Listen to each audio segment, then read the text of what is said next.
Hello, everyone, and welcome back to another episode. It's actually episode 2.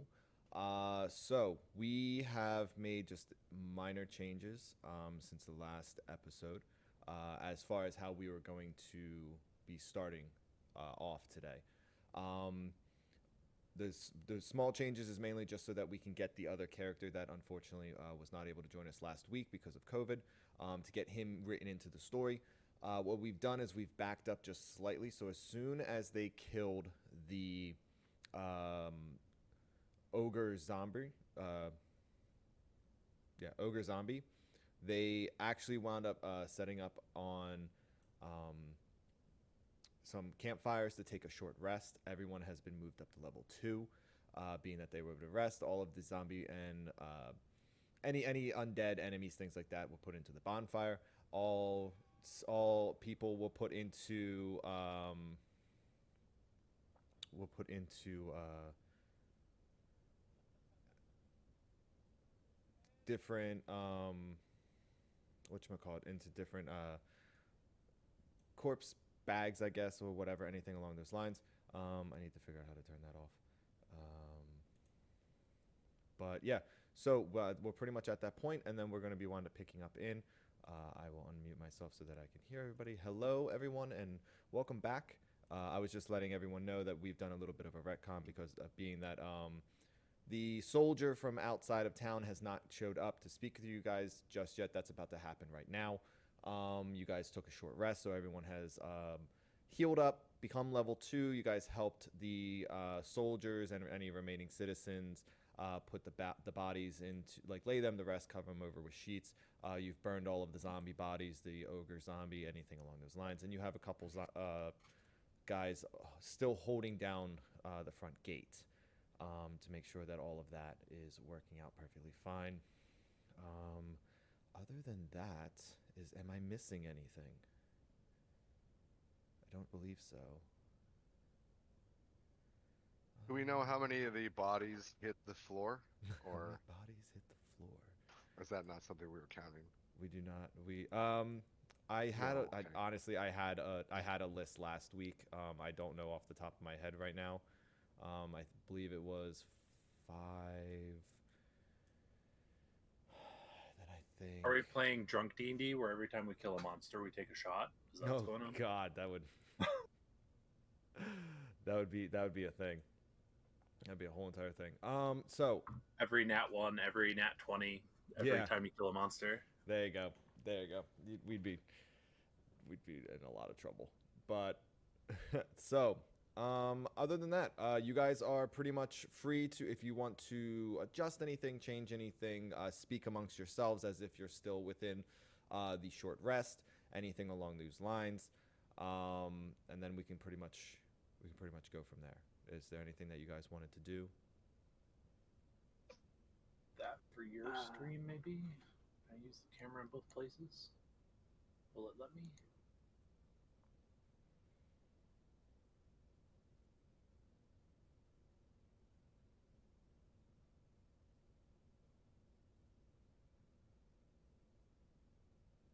I would like to try to provision up some bolts, as I expelled quite a bit of them on that fight. So maybe ask around, see if there's stockpiles. I don't know. Okay. Yeah, you are free to move around Ask the as guard. you. Yeah, as you. Well, ask the guard, but also, like, as you were going through, um, you. Oops, I did the wrong thing. But as you go through, go ahead and give me a roll. Give me. Investigation? Yeah. Give me an investigation. That works. That works. Okay. 11. Got an 11. Okay. So if you would just give me 1 second. No, it's a 12. I'm sorry. It's a 12. 12. Gotcha. My B. So we're gonna roll a D100, and you got 29. So, we're going to give you 6. You I'll find take 6. 6. You find 6 Cool. Cool. off of the various different dead bodies and dead soldiers, things of that nature. I do apologize. That did wind up changing the screen on you guys for a brief second there. Completely accidental, but I forgot to turn off a setting before we got started, so I do apologize. Other than that, so we are back on to the soldier is just about to come in to town. Do you guys want me to reread it, or would you like to just move on from there? Because you guys did accept to go and help him. I'd be good with a reread. Okay. So a soldier winds up coming into the town.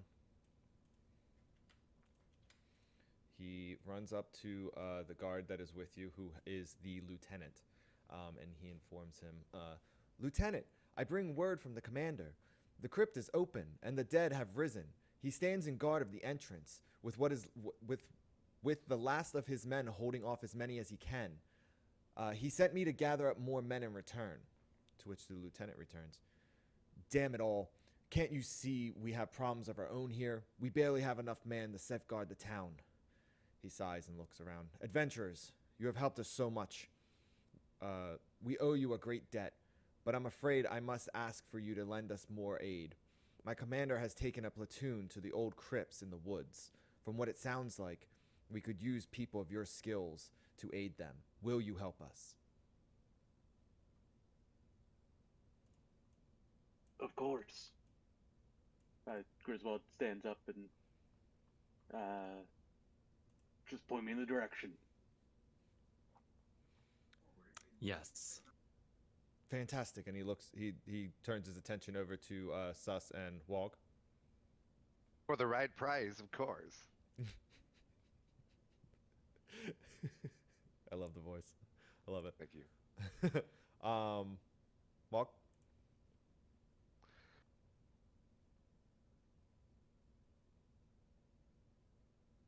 My bad, I was muted. Oh, okay. I was like, I feel like we've lost Wog. No problem. Awesome. So, from there, the soldier rejoins his team at his other men at the front gate. The guard informs you that he will be leading you into the forest. You set out from the town and you head towards the forest. Upon arriving in the forest, I have the wrong token out because I didn't update it like I did with the other ones, but there you go. So the guard has led you up to the edge of the forest.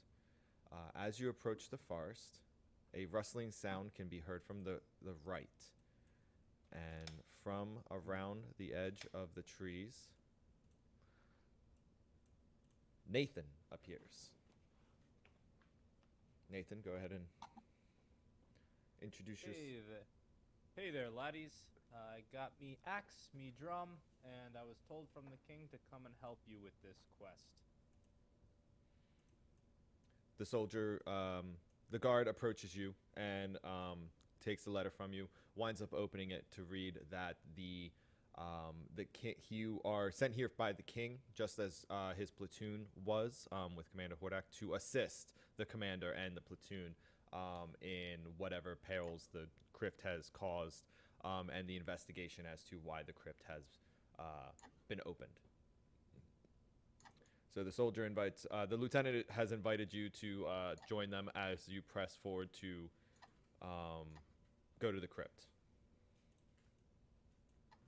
Does anyone from the other group have any disagreements, any questions, any interjections to this guy just randomly walking up to the soldier and showing these credentials? Nathan, you see this large 7-foot-tall bear walk up to you and sticks his hand out. Name's Griswold. Nice to meet you. Nice to meet you too, Griswold. You have a mighty hand, much mightier than mine. Yes, I do. Yes, I do. I pop on over and look him up and down. Hey, nice drum there, guy. Thanks. The king didn't think I was quite good enough to be a part of his support band, so he sent me out here, saying my axe might help yield better results. Well, I don't know about the axe, but I got pipes, so maybe later we can do a pipe and drum. I can definitely keep a beat for you, my friend. Pipe and drum.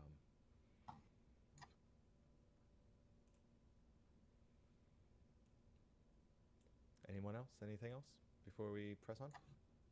Wog like dips his head back into his neck hole and takes a drink of that beer that was in there for like hours ago. Oh my god, I forgot about that. That's a gross. That's real gross.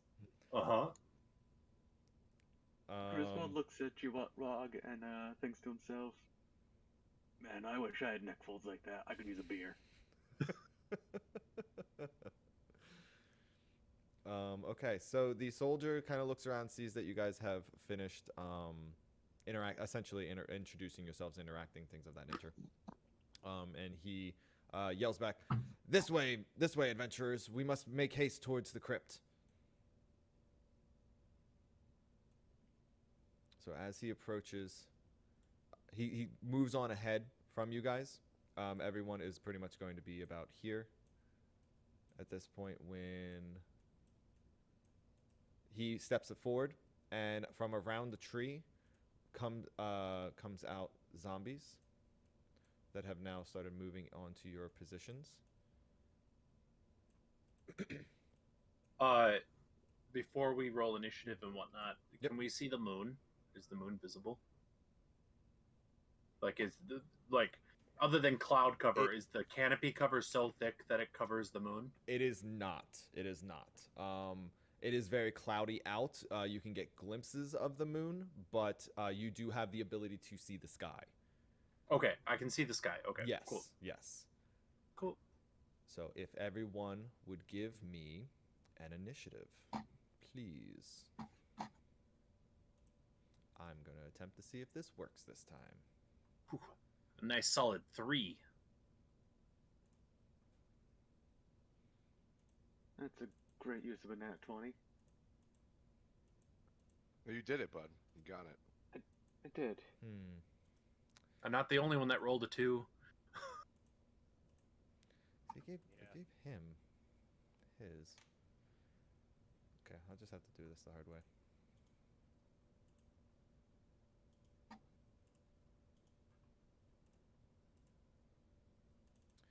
Griswold got a 22. Nathan got a 4. 4. Warg got a 3. And you got an 11.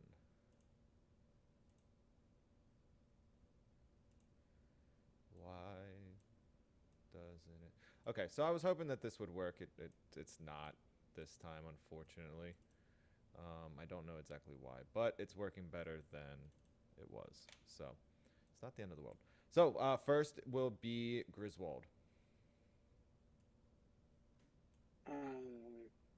Let's see.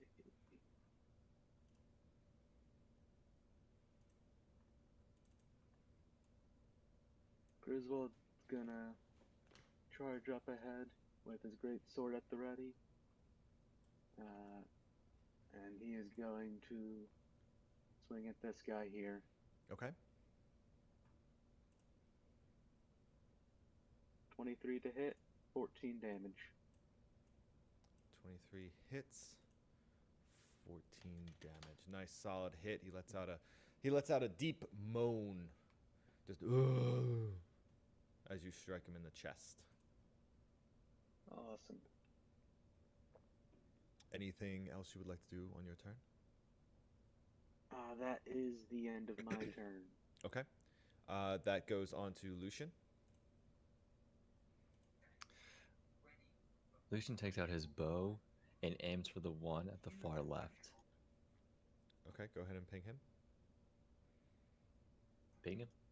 You click on the map and just click and hold wherever you want. There you go. That's how you ping whatever you're talking about. Okay, you're going to fire upon him. Go ahead. A 27. You got a natural 20, so you wound up doing extra damage. Look at that. Nicely done. my turn there. Okay.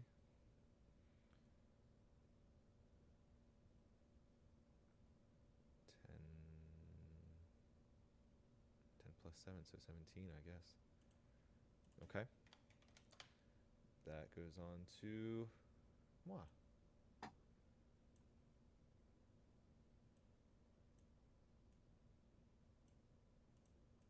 Okay.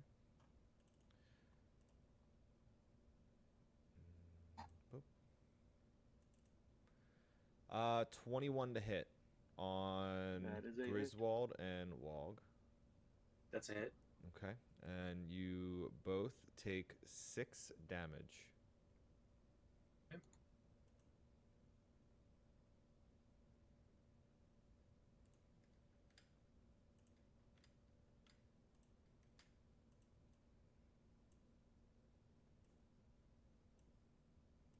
That goes to Sus. I'm going to step right there for Okay. my move. And I am going to shoot with my crossbow the one that I pinged in orange. Okay.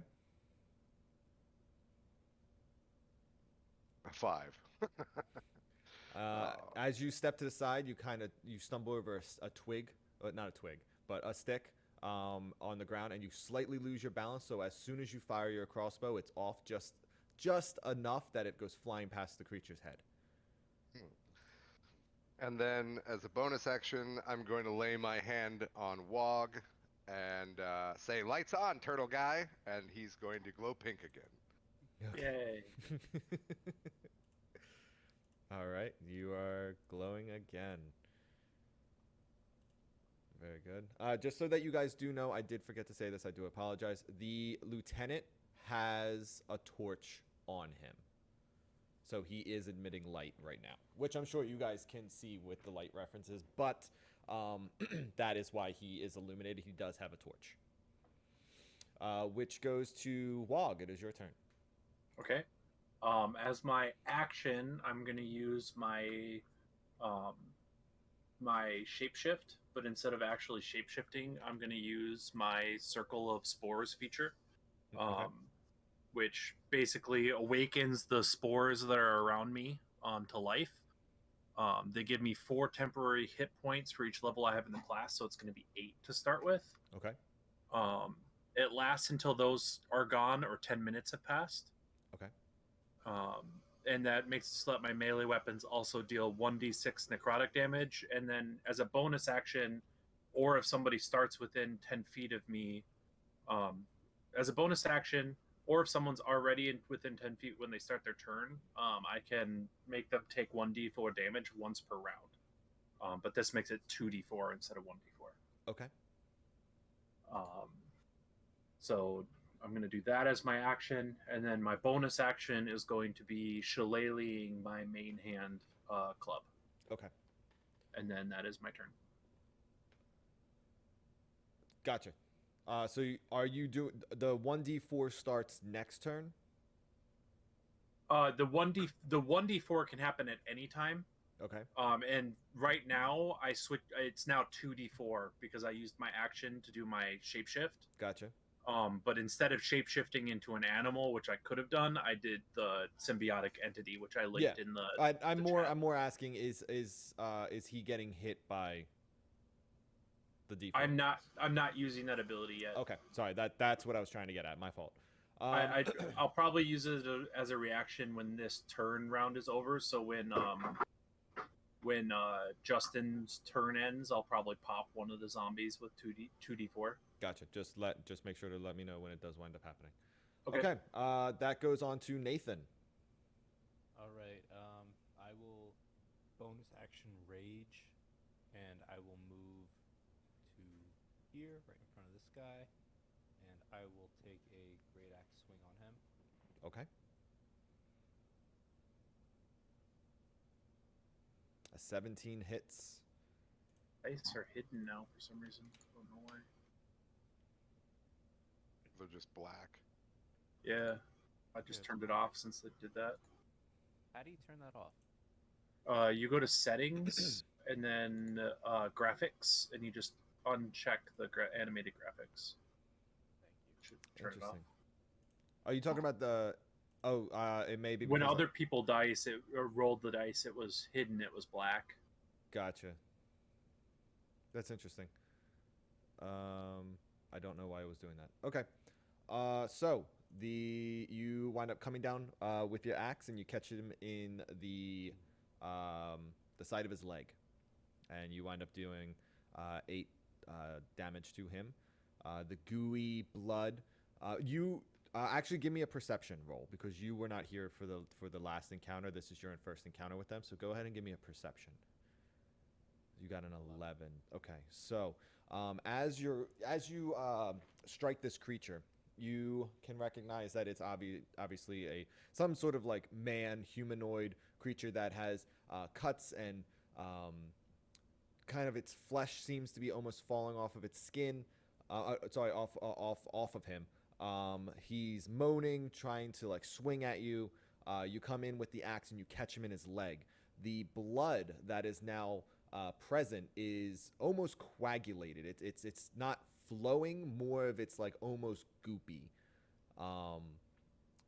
And then yeah, so that's what you've now seen about these creatures, which pretty much catches you up to what everyone else knows. Disgusting. Pretty much. So that goes up to Griswold. Before that happens, I'm gonna put spores on the one that's next to me. Okay. He gets to roll a Constitution saving throw against 16, and if he passes, then he doesn't take damage. He did not. So he takes 6. 6 damage. Just because they are your spores, you have now killed him by you have killed him by 1 point of damage. So just keep that in mind. But I want you to describe how you would imagine these spores barely killing this zombie. Mushrooms just start growing up and out of him as he like collapses to the ground, and then they just start sprouting. Awesome. I love it. Okay. Then that goes to Griswold. I'm gonna swing at the same guy as last time, right here in front of me. Okay.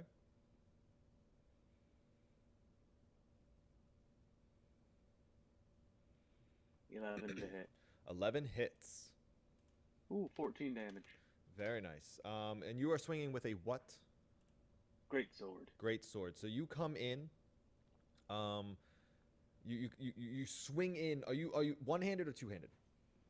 Two-handed. Two-handed. So you grip onto the sword and you come swinging in.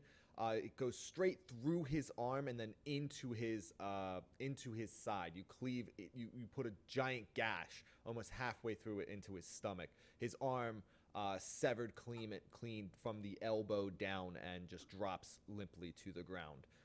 He lets out a moan, but doesn't seem to react too much to the pain.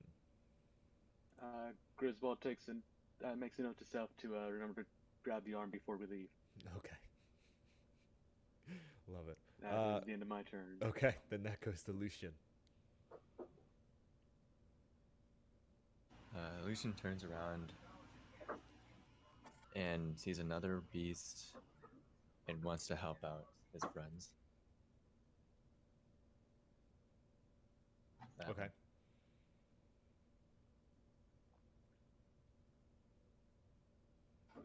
So you are doing what? Longbow. Okay, you are fire. Okay, so you're going to be firing your longbow at that creature. You fired for a 10, which hits, and you did 10 damage. Very nice shot. You shoot him directly in his left eye socket. Lets out a groan and kind of just like it was a solid enough hit that his whole head went back. His hands kind of went up a little bit, and then he kind of just as he looks back towards Nathan. And then that goes to moi, actually. You hear rustling in the in the foliage that's around you as more creatures emerge from the trees. They seem to be drawn to the commotion that you are making. And as they swoop in, the lieutenant is overpowered, winds up yelling at exclaims and yells out. And as you guys turn your attention to him, he has a zombie latched onto his neck and is tearing out his throat as he falls lifelessly to the ground. Then we are gonna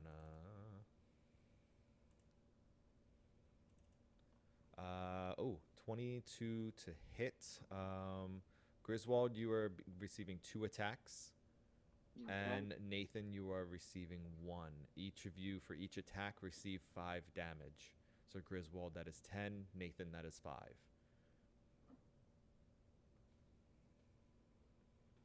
Okay.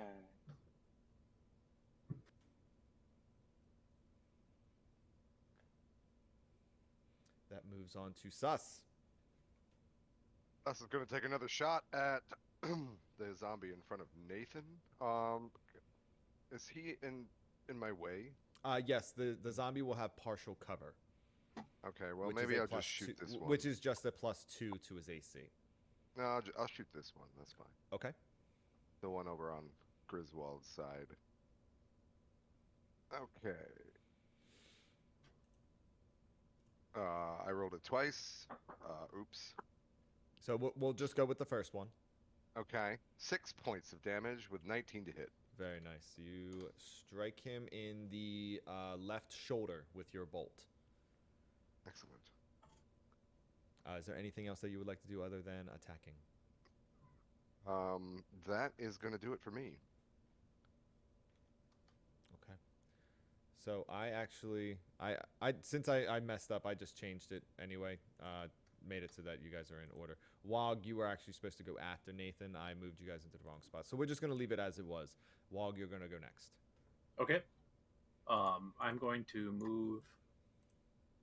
Oh, I'm on the wrong clicker. I'm going to move to right here. No, right here. Okay. And then as I walk up, my offhand club glows as well because I shillelagh that one. Okay. And then I'm going to use my primary action to swing at this guy right here. Sounds good. Character sheet.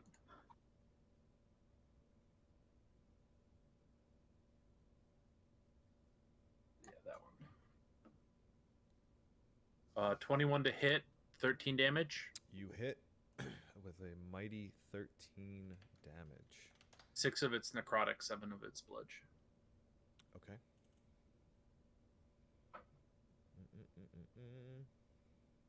Just making sure there's no immunities, anything along those lines. You seem to be perfectly fine. All right, you strike him with your club, deal a severe damage. You kind of strike him in his side, and his whole body kind of like he kind of like bends over with the hit, and then slowly just as he stands back up, and he now has his attention on you. Okay. That goes to Nathan. I will attack the one who's still standing in front of me. I realized I didn't do advantage last time, so I just click that on my character sheet and roll it. Yeah, if you were needing to do advantage. Yeah, I'm in a rage. Oh, that's correct. That's correct, yes. Yeah, on your character sheet, when you go to, at the top, towards the top, it should say advantage, normal, or disadvantage. Just click on advantage, and then when you click on the attack, it'll automatically do it for you. Yeah, it looks like it did. So I rolled a 20 and a 21 with 9 damage. Nice, nice. You definitely hit. And you are attacking him. You behead him. You cut his head clean off. Bye-bye. Bye-bye. He falls limp to the ground. That moves on to... actually, is there anything else that was only an attack? Is there anything else that you would like to do? No, that's all I'm doing this time. Okay, then that goes to Griswold. Okay, let's see. Last session we were saying as long as you only move 5 feet, it does not trigger the attack of opportunity. Is Yes. that... Yes. Okay. So I am going to take a step back here and ready an action to attack the first zombie that walks within 5 feet of me. Okay.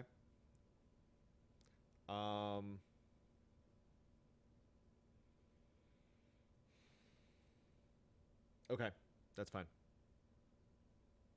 So you step back and you ready an action of you ready your attack action for the first enemy, the first zombie to step within 5 feet of you.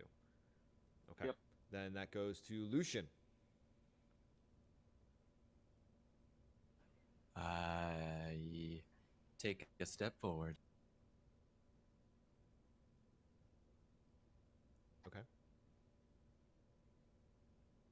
Count the number of enemies that are dead.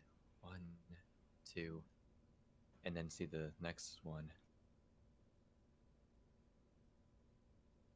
And aim my longbow at him. Okay. Go right ahead and make a roll against him.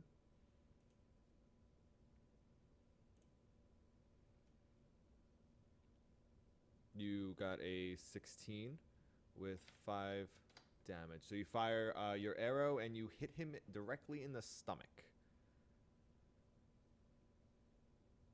Is there anything else you would like to do?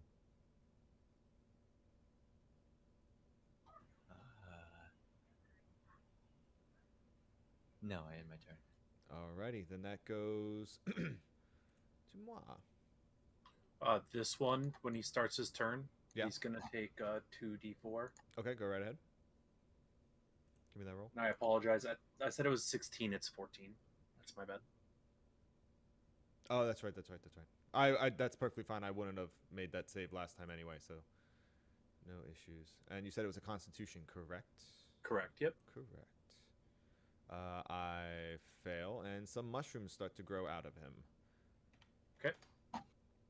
He doesn't really seem to notice that it does, but you distinctly notice some mushrooms begin to start growing out of his skin. Perfect.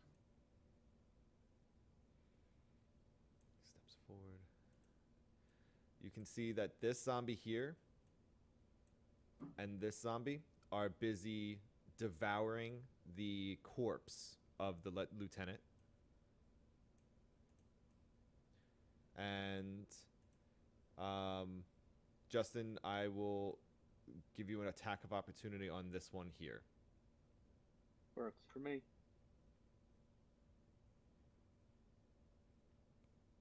An 8. Only 8 to hit. Yep, you are successful, and you take a mighty blow.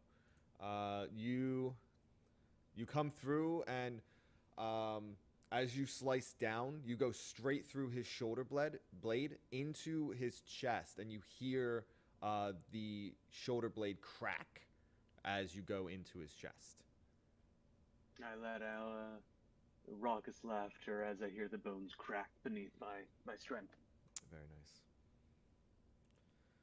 Okay.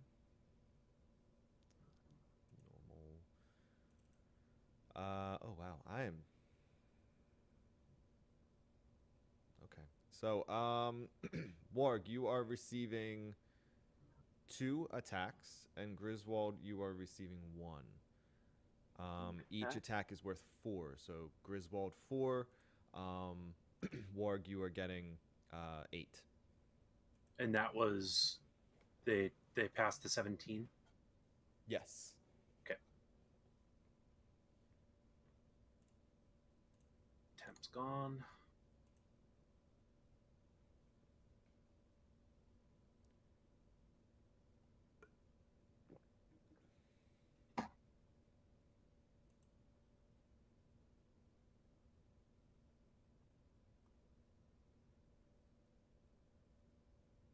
That goes to Sus. My apologies.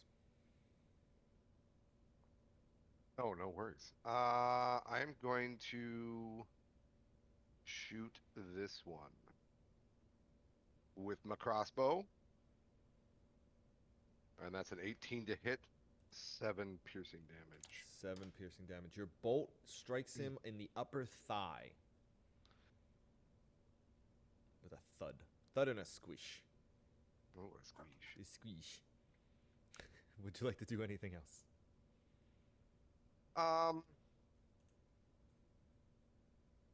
Might move one space, and then that's where Okay. I'm going. Just as a reminder to everyone, on your turn, you are able to do things that don't really require like an action. Essentially, it's a free action, such as like investigation, perception. You can look around, try to see if you see anything. You can yell out to someone. You can try to listen for something. There are more things that you can be doing on your turns if you so choose. It's not a requirement. It's just an option that is there for you guys. Okie dokie. Thank you. Cooper? Yes. Did you skip my turn? I'm just realizing this. I made Oh, my opportunity attack and then you attacked us? No. Then Lucian went. Then I attacked. Then Sus went. You stepped back, made your attack of opportunity, and then when I attacked, you used your reaction, right. yeah, your ready action. Right. Yeah. Okay. That's why you wound up attacking then. right. No worries. So that goes to Wogrog. I'm going to use both my action and bonus action to attack. I'm going to use my main hand on this individual, and I'm going to use my offhand on this individual.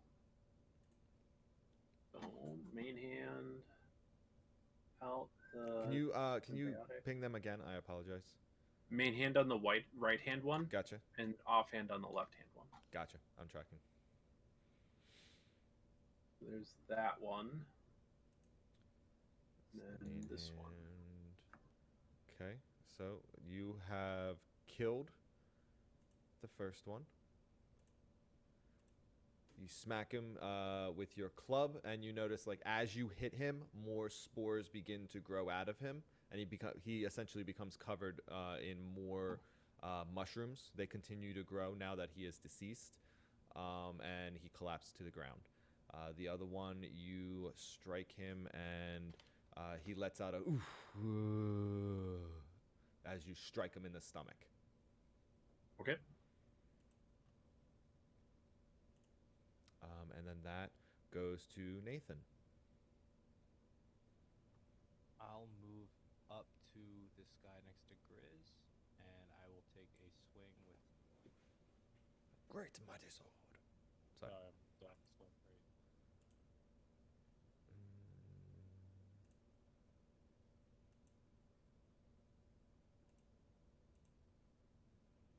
I was trying to move those around, but I guess that doesn't do that, so that's fine.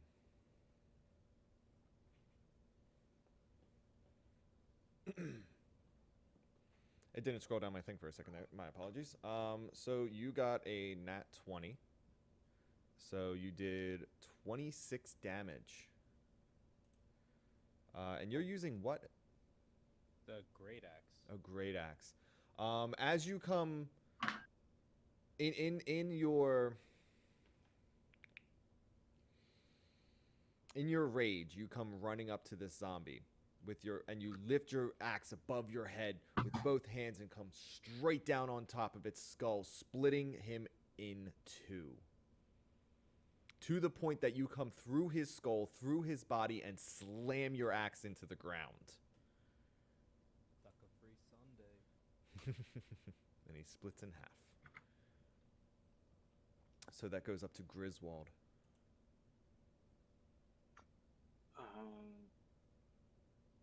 Griswold's going to turn and swing his sword, or his sword down this guy here.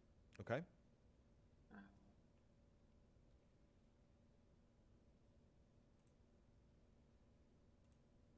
That is a 9 to hit. You hit. 13 damage. 13 damage. You behead him. You swing, cleave straight through his neck. His head goes rolling off to the side, and his body drops limply. About damn time. And I'm gonna sidestep over here. Okay. And end my turn there. Sounds good. That goes to Lucian. I walk towards the dead creature to the left and pick up my arrows that I shot at him. You shot how many at him specifically? I want to say 2, but maybe I shot 1. I don't remember. Okay. So what we'll do is we'll give you a 50-50. We'll give you a chance to. Oh, that's weird that that doesn't pop up over top of that. So go ahead and roll me a d20.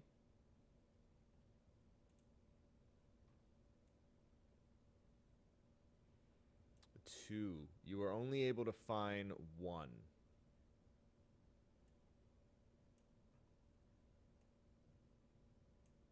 The other one it broke. It broke upon impact. One's better than none. And I can move again, right? You can do a secondary movement, yes, but that would be your 2 actions. I move again to the far left, and I end my turn. Okay. That goes to me. These 3 zombies that are here are still preoccupied eating the corpse. And that goes to Sus. Okay, I want to do a perception check to see if I can see any more movement in the trees. With the dark vision, I have pretty good vision out there, and I'm just curious if I can see any more of these things out there. So with your dark vision, you can see 60 feet.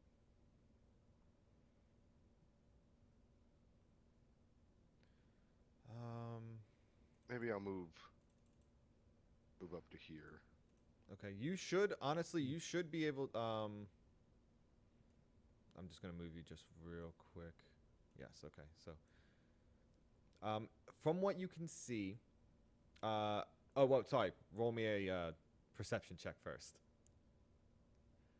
18. 18. Okay. So from what you can see in the distance, you can see some shadows moving around, closer in this direction here, and in this direction here. You can see shadows moving throughout the darkness of the forest, but outside of your actual dark vision range.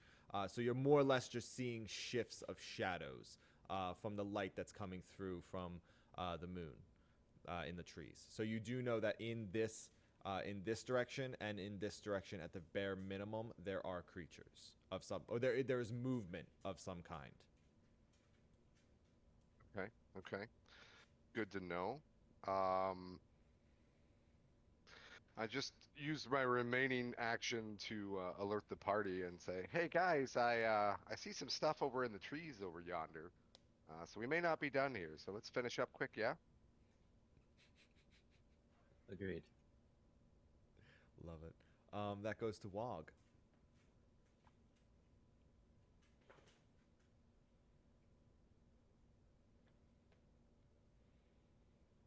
Wog is gonna be muted for his turn. My bad. I was muted. My bad. It's all right. I was trying to be quiet because there are kids and stuff making noise. Gotcha. So I move back there. I'm going to use my action to use my my shapeshift to give me 8 temporary health and increase the damage of my spores. Okay. Did they have an activation before? The what? What do you mean? Like when you said that they were consumed with the captain, that was them with their activation, right? So he does have an attack. The one has an attack of opportunity on you, because you this one. Yeah, that's not what I mean though. Like, Gotcha. because I as a I can use my circle of spores when they start their turn. They started their turn, right? They had before, yeah. Okay. Can I do 1d4 to them? Because I wouldn't have had my thing buffed up now, but I would have had it then. No, because you missed it. Okay. Because of the fact we've already moved on to the. Can we to the next establish turn. when they actually start their turn then? Because that didn't. You just said that they were occupied. You didn't say that they were starting their turn. Okay, that's fine. I will now say that it. I normally try to say that it's my turn, or the creature's turn, or something along those lines. Okay. Okay. So that goes to you take 7 bludgeoning damage as you go to step away from him. Okay, and that was before I did my action, so that's here. Okay. All right. Is there anything else that you would like to do? Nope. Okay, then that goes to Nathan. Alrighty. Nathan will. I'm gonna move up to here and hope I can see a little bit more. Not much, but then I'm gonna attack the guy to my left with the great axe. That roll out. 15 to hit for 14 damage. You come through and you slam your axe straight down onto his back left shoulder. It sinks into his shoulder and he just slumps forward and falls face first onto the corpse of the lieutenant. The other two zombies, being that the body has now fallen down in front of them, they both now have looked up at you and are as flesh falls from their mouths. Bring it. Bring it. That goes to Griswold.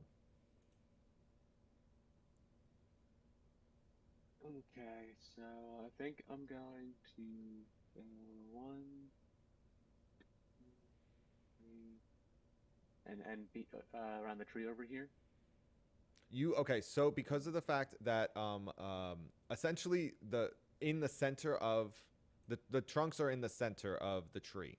The tree doesn't take up the full the full thing because the trunks are obviously significantly smaller. You can move through these squares because it doesn't take Gotcha. up the full 5-foot space in there. You can move through there. Okay. Then yeah, I'm just gonna pretty much charge straight ahead here. Go on the other side of the zombie. Okay. And I'm going to swing my great sword at him. Okay. You got a nat 1. Nat 1.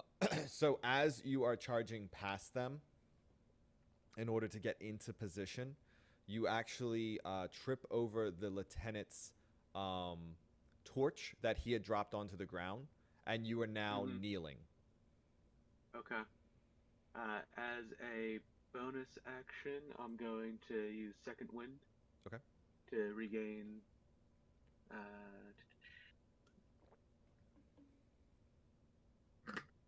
Regain 1d10 plus my fighter level.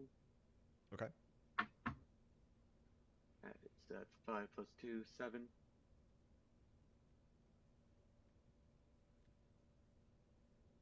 Okay, and that is the end of my turn.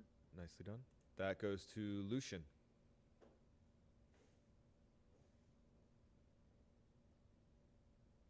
I see the one closest to Nathan. And I aim my bow at it. Okay.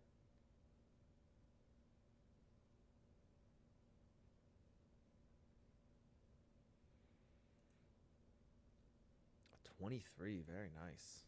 And then -7. All right. So when you do those rolls, just read them out to me. Just because I may be distracted looking at something else, or pulling or moving something, or doing something along those lines. So do read those two numbers to me, so I can let you know if they hit, and then I can punch in the damage. Okay. Roger that. Alrighty. So you did 7 damage. So you fire your arrow, and you actually hit him in the shoulder, in the left shoulder. Okay. And that's now the zombie's turn. They're outside of the range of my spores. Okay. So the one turns to Nathan, and the one turns to Griswold, and they both swing. A 10. I miss you both. Love it. That goes to Sus. That's my worst roll Sus of is the night. gonna shoot my crossbow at this one right here. That guy. Okay. Crossbow. 15 to hit. You hit. 4 piercing damage. Very nice. You have hit him in the leg, in the right leg, just above the kneecap. Very nice. That goes to Wog. You said we're able to move through these squares with the trees. Are we able to stay there as well, or no? Yes, you're able to, because if you think about it, it's currently in the center of those 4 squares, and each square is a 5. It is 5 by 5. Okay. Just So making sure. Yep. So I'm gonna stand there, and I'm gonna give both of my attacks onto that fine individual. Venice. Let's see here. We're looking at that and that. So I don't know why I shouldn't have been doing advantage. My apologies. I'll re-roll. Just take the one. The first roll is the one on the left. So Okay. a 19 and a So 19 and 14. a 19 and 14, and the first attack did 12 damage, and the second attack did 14 damage. So your first attack, you bash his skull in, and he falls limply to the ground. And you were just in the motion, so you smacked with the one and already had the second one coming. So you just kind of whiffed. Okay. Perfect. He drops dead. Now, with all these X's, is it becoming difficult for you guys to see which ones are alive or which one's dead? Has that caused any issues? Nope. Okay. Just No. wanted to make sure that it's not something that I Nope. need to change up. Didn't want you guys to it to become difficult. So that goes on to Nathan. Nathan is going to take his attack on the last guy standing there. Alrighty. Oh shit! Is that 8 to hit? 8 hits. Wow. Okay, that's 13 damage. You bash his skull in as well. Pretty much at the same time that you watch Wog step up and he swings, bashes the skull in, and you turn around and you just in kind come down right on cleave right into his skull. I'm sorry, I thought you have a slashing, not a bludgeoning. So you slash straight into his skull, killing him. Nathan looks up at Wog and tries to give him a fist bump. I do the action, but we're way too far away. Oh yeah, you're totally right. You both just kind of hold your I just fists. I look at you awkwardly, thinking it's some sort of salute, and I also hold out my fist. Love it. That's perfect. That's great. I absolutely love that. And we are now no longer in initiative. You guys are in free movement at this moment. What would you guys like to do? Griswold walks over to pick up the dismembered limb that he created. Okay. You add it. Go ahead and add a decomposing human arm. No, it's from the elbow down. So half an arm. However you want to write it in there. That it's from Forearm. yeah, forearm. There you go. Forearm and hand. Male decomposing. And I attach it to my belt right next to the head I claimed last time. Okay. That's great. Nathan wants to go over to the soldier's body and Okay. see if there's any like sigil or badge or something that a soldier would have on him that would identify him as a soldier. Go right ahead. Give me a perception. Sorry, an investigation.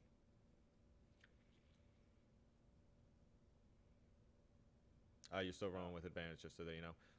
But you got a 6. So kind of while you're rummaging through, he's been eaten. He's been mauled. He's all bloody and everything's torn apart. You don't really come across much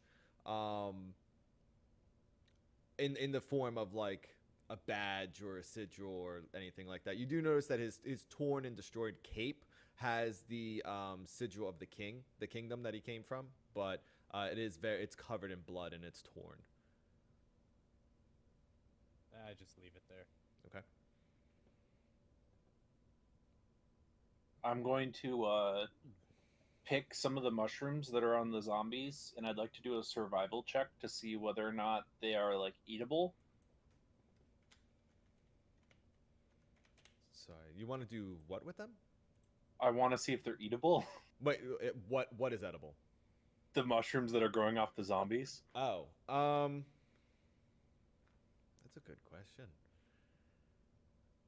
Like, I know that I made them, but they came from the zombies, so that's...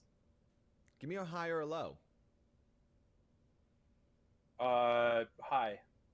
They are edible. Okay, I pick a bunch and throw them in my satchel. Okay. Give me a d20.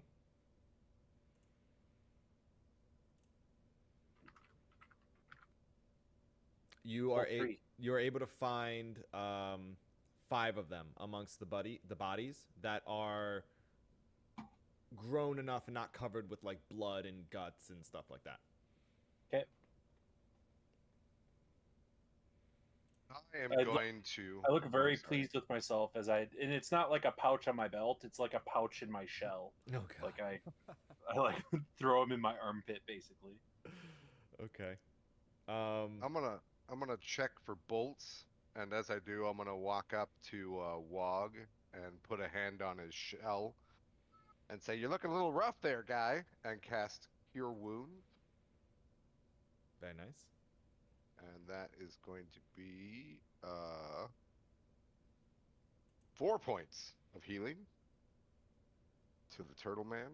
I offer Sussland a mushroom as consolation. I appreciate it. Great. No, thank you. You and then I'm watch just him. gonna go ahead. You watch him pluck these mushrooms from the zombies that had grown out of the zombies. You watched him pluck them from it, stick it into his armpit. You healed him. Then he removed it from his armpit and has now presented it to you. Give me a Constitution. Oh no. You shouldn't have gagged. 12. 12. Okay, you do visually gag in front of him, but you don't actually throw up. Perfect. And then bolt recovery. Yes. Go ahead and roll me a d20. Okay. 12. 12. And how many did you fire? 4. 4. You recover 3 of them. Yay. Shad? I walk up to the creatures and retrieve as many arrows as I can that I shot. Okay. And you fired how many? Okay, I'm counting. Negate however many you fired. Remember, you got to negate 2 because you already attempted to pick up 2 of them. Okay. I want to say maybe it was 2 again, but I want to say 1 this time.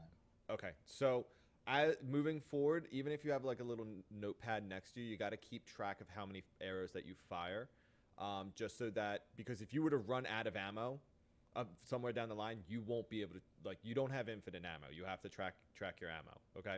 Right.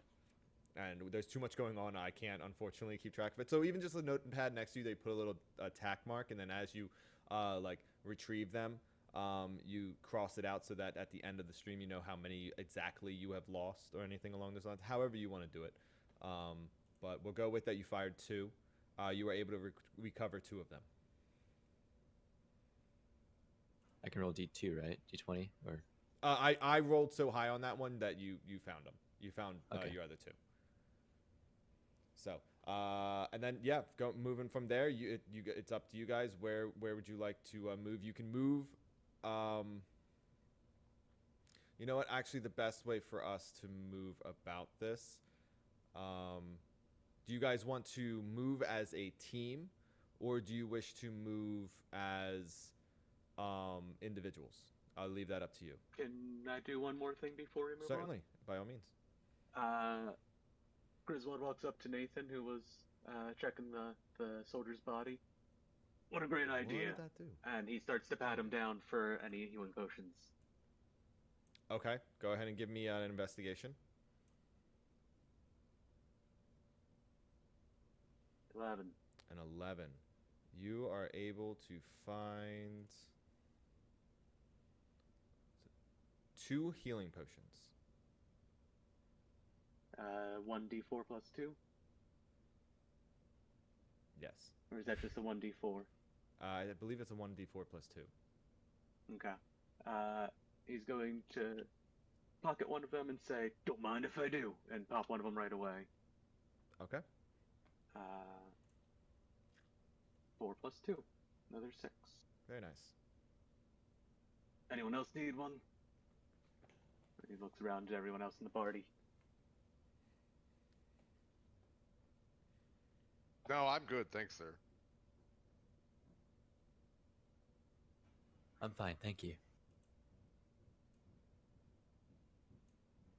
All right then. Everyone else is too busy doing their own thing, stumbling around, looking through stuff. Yep.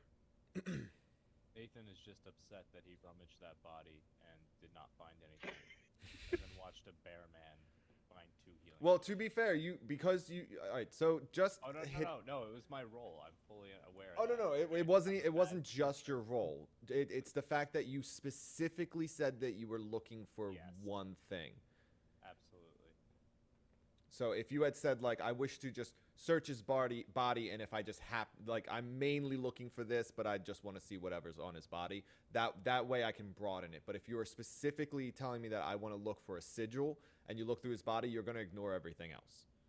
Totally fair. Okay, and that's mainly just for everyone's knowledge.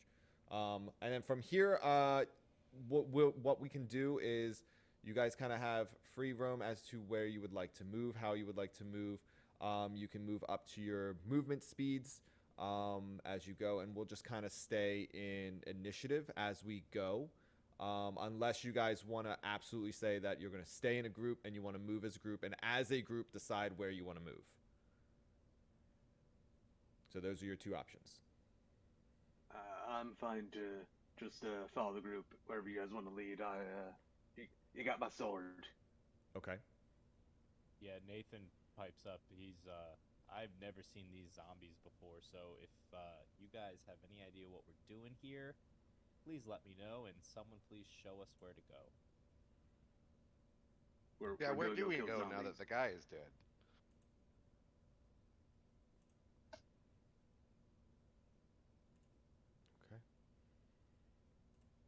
Okay, so what we're going to wind up doing is I'm just going to put your characters all over here. And this wagon, as we had discussed before. So this wagon is essentially your guys' your character. Okay? You guys can move this around as you see fit. I need to make it so that for some reason, I'm not able to do anything for some reason with it, which is strange. Can you add illumination to it? Because I can't. I am currently attempting to. There you go. It wasn't assigned properly, so I still don't. There's no light projecting from it. I have not No. saved the settings yet. Oh, okay.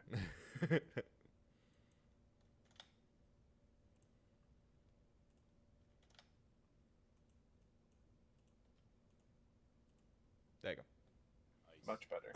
So what I did is I combined everyone's dark vision and the light that was illuminating off of everybody. It has just been all combined into one icon.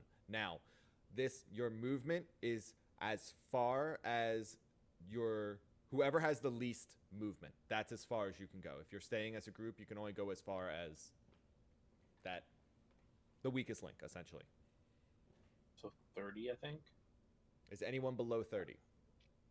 I'm not. Nope. Then you have 30 feet. So it is up to you guys at this point. You can use your rulers. So you can be like, I want to go. I say we go this way. We do anything like that. And then once you guys agree, then you just move the icon. Yeah, I say we go where we see a guy in the distance. Works for me. So you wish to move towards the creature. Oh, jeez, he said it like that. I'm just asking. Maybe we go this way? Or this way? I mean, we don't have to make our full 30 feet in one go. Like, we can go slowly. You want to take like 15 towards the creature and maybe like do it behind that tree? Or maybe 10. Yeah, why not, right? Just get a little bit more light. Like this square here. I like that.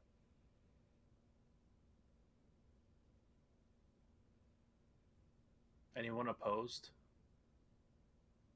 I did it. It's just like, we're fucking moving.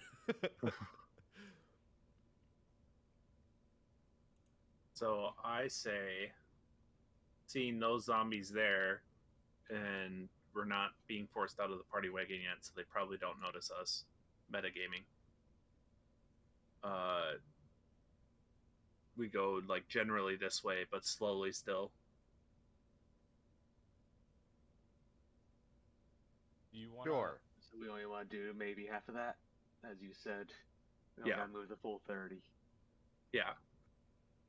So there. Okay. I did it. Everyone roll me a d20. Stealth. Okay. Actually, let me ask this. Are you guys trying to sneak around, or are you just moving around? I mean, we're trying to avoid detection, so I believe that'd be stealth. Okay, so everyone give me a stealth check.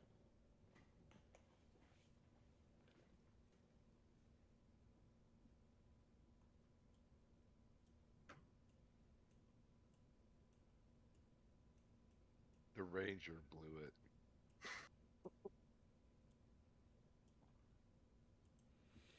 Okay. So 2 of you got a 4. And that is with proficiency too. Oh wow. What did you roll? A 1? A 2? All right. Okay. You So rolled a- as you guys are walking, both Griswold and oh, I'm sorry. I didn't scroll down. I'm an idiot. So yes. Why did it, Chad? Why did it change your name back?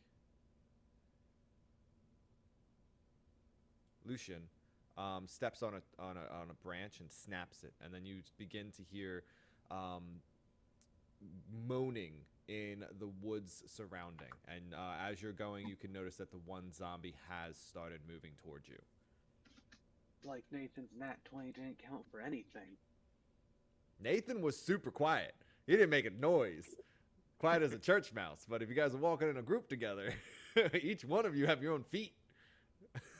So this is why there's something that exists called the paladin in a bottle, where the mage shrinks down a paladin and puts him in extraplanar space so that they can stealth around. And then when they have an attack, they just throw the bottle at the ground. I love that idea. That is the so paladin good. affairs. That's so good. So you that I love that idea. That is such a fantastic idea. So the you do start to hear the moaning throughout the in the general vicinity, and you do notice that at least the one zombie has started moving towards you guys. And that's still lit because of the fact that you don't have the thingy dings. So yeah.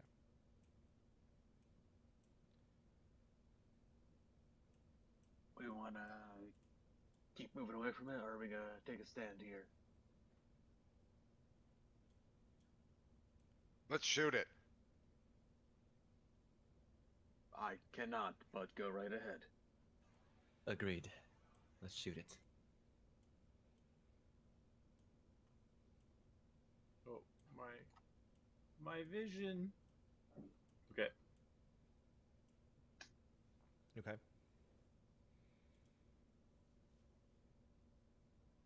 Well, I'm never in front. Never. Well, technically, you would have been in the back, because you guys were moving away from it. You were moving in that direction, so it doesn't matter. Regardless, you guys are now in initiative. Griswold, you go first. Griswold runs right in front of it and tries to impale it with his greatsword. Okay, go ahead and give me a roll of attack. Why did I say it like that? 13. 13. You are successful. 7 damage. 7 damage. You successfully impale it. You give him a little poke. That is the end of the turn. Okay, that goes to Lucian. I take a step to the left, Slide to the left. and I aim my bow and Okay. take a shot at the creature.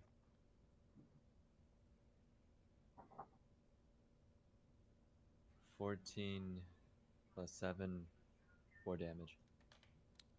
All right, you fire your arrow and it hits him right in the nipple, the left nipple.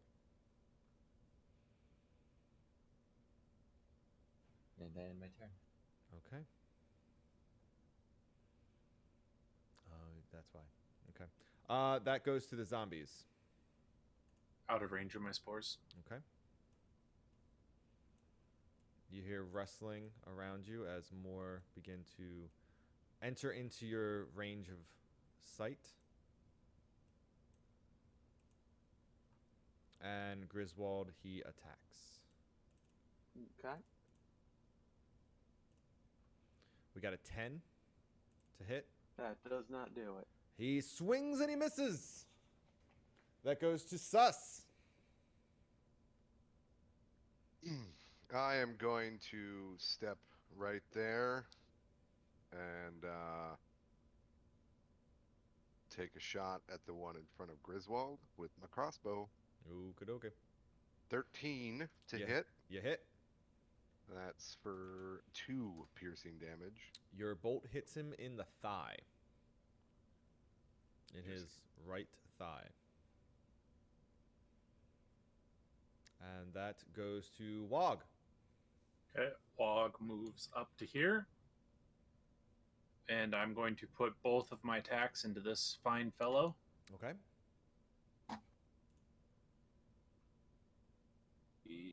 This one and this one. First attack is 19 to hit, 17 damage. Second attack is 20 to hit and 19 damage. Damn. You annihilate him. You come in and you do your signature move. Essentially, you come running up, slide into place, have both of your weapons in each hand, and just come in at the same time and crash right on either side of his skull, just obliterating his entire head. His body drops lifelessly to the ground. I look disappointed as if I wanted mushrooms. That then goes to Nathan.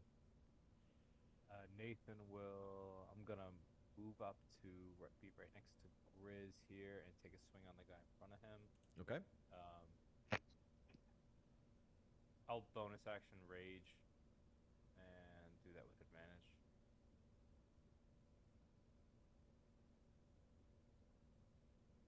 $19 for 9. You successfully kill him. You run up, striking him with your axe, correct? Yes. You strike him with your axe right across his chest, open up his chest, and he just as he hits the ground, falls lifelessly to the ground. Anything else? That is my turn. Okay, that goes to Griswold. Yeah, let's see.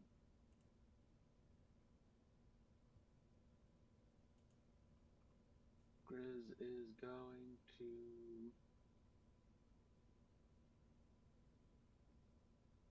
keep his position. He's gonna just ready in action to swing at the first zombie to come within 5 feet of him. Okay. Whichever guy comes up on him first. Whichever zombie comes up to him first. Sounds good. Whichever zombie comes on him first. That goes to Lucian. Lucian sees the one on the far left.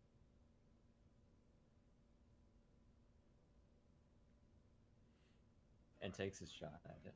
Okay.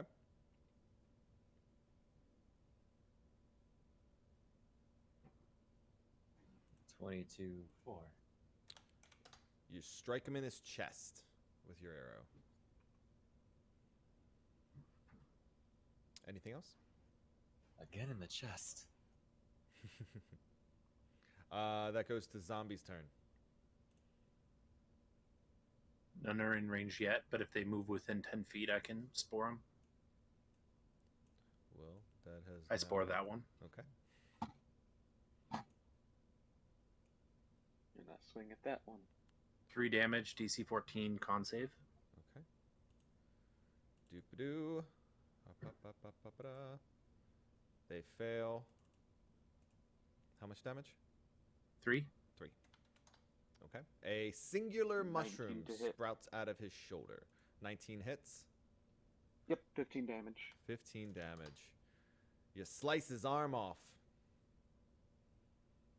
His right arm.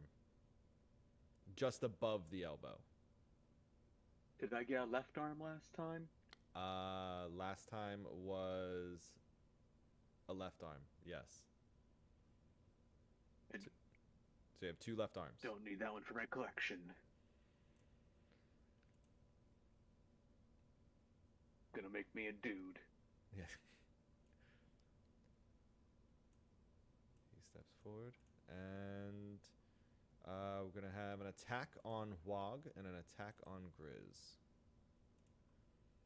which comes out to a 21 to hit. That hits. That hit. 2 damage, 2 bludgeoning damage. Okay, 2 off of my temp health. I'm surprised that it doesn't show. It doesn't show a bar for it for some reason. Oh, because you have to enter in the max of what it Oh. started. Yeah, so if you Oh, enter in the gotcha. max of what it started out as, then There you go. yeah, there you go. Then it starts. There you go. That goes to Sus.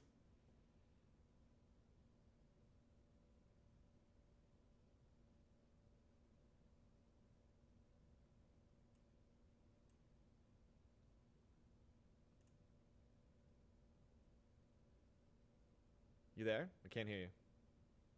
Yeah, I moved closer to Lucian, and I'm gonna take an attack at the one next to Griswold here.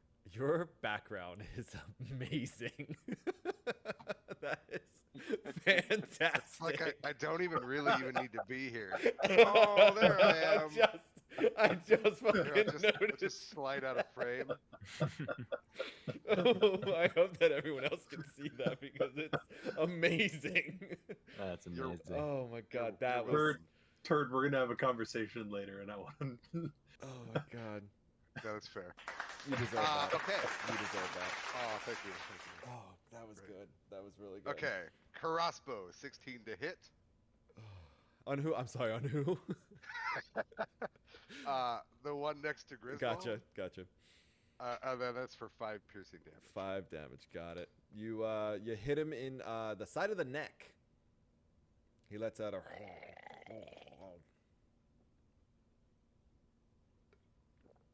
And then that goes to a Wog. Sorry, I was distracted. So, for anyone else that's interested, that's a method of what you can wind up doing for your backgrounds. Carefully as not to damage the mushroom that is sprouting from his shoulder, I'm Mhm. going to swing. I'm going to do my special move, but it's more on like a horizontal plane coming in towards his abdomen. Okay. 20 for the first roll, 17 for the second, 9 Okay. for the first attack, 18 for the second attack.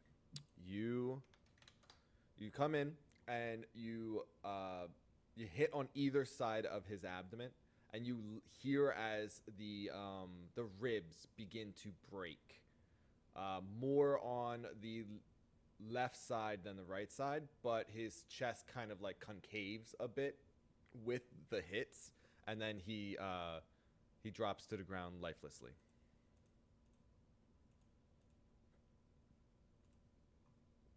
Is there anything else you would like to do on your turn? I'm going to sidestep to here. I love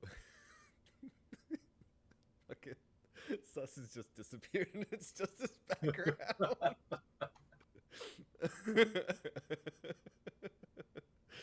Oh, it's so good. That goes to Nathan. I am going to slide down. Actually, you know what? I'm going to walk up and around over here. Okay. And I'll attack the zombie in front of me.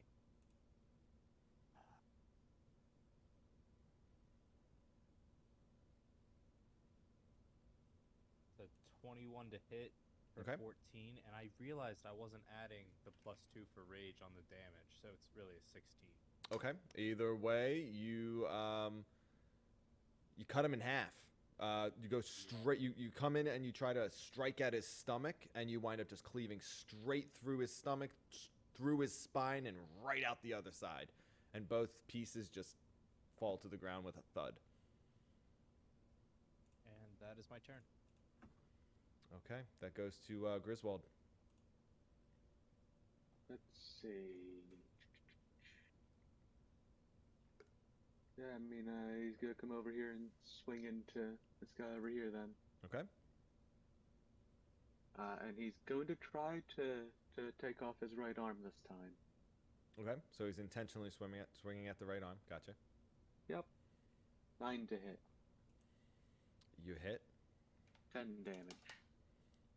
All right. You hit him in the right arm, but you do not cleave through it. Well, that one won't be clean enough. So you did put a good chunk out of his right arm, but you weren't able to dismember him. Yep. That is goes. the end of my turn. Alrighty, that goes to Lucian. I take aim at the one next to Wog and Grizz and shoot my shot. Oh, what did I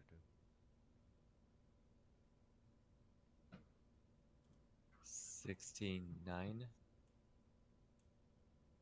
Nice.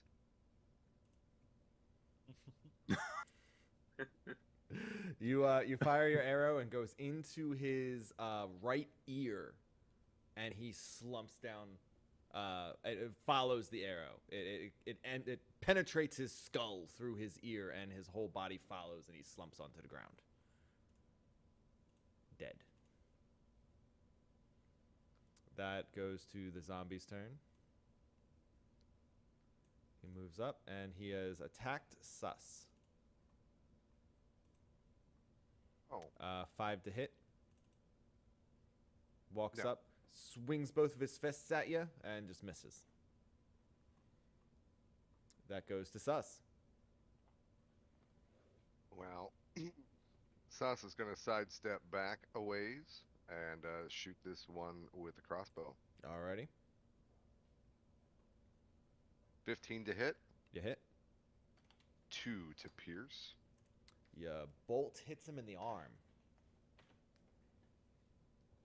That goes to a Wog. Wog hungrily waddles over to this zombie right here and does his special move. Hungrily. I love it. 11 for the first one, 25 for the second one. First one hits 14 damage. Second one hits 8 damage. You kill him. Are you you were going after his head? Yes. Yep. You crush his skull. He drops Fantastic. with a crunch and a squish, and then he just right onto the ground, just with a thud. All right. What would you guys like to do? Are there any good right arms for me to take off? Give me an investigation.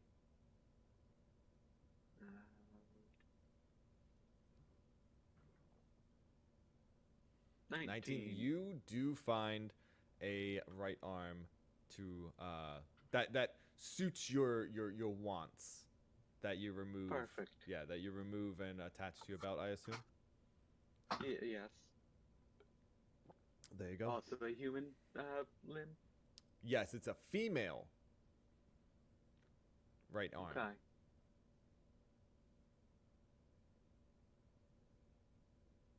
Anyone else?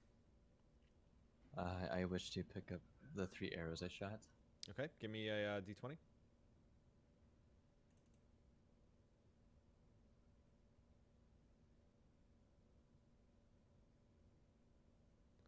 Oh my god.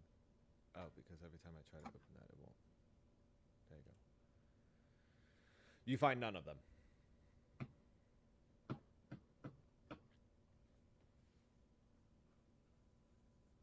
Nathan sees everyone looking for arrows and bolts, and he'll check around too to see if he sees any. Any arrows or bolts? Yeah. Okay. Go ahead and give me a roll. I did with advantage, crap. That's fine.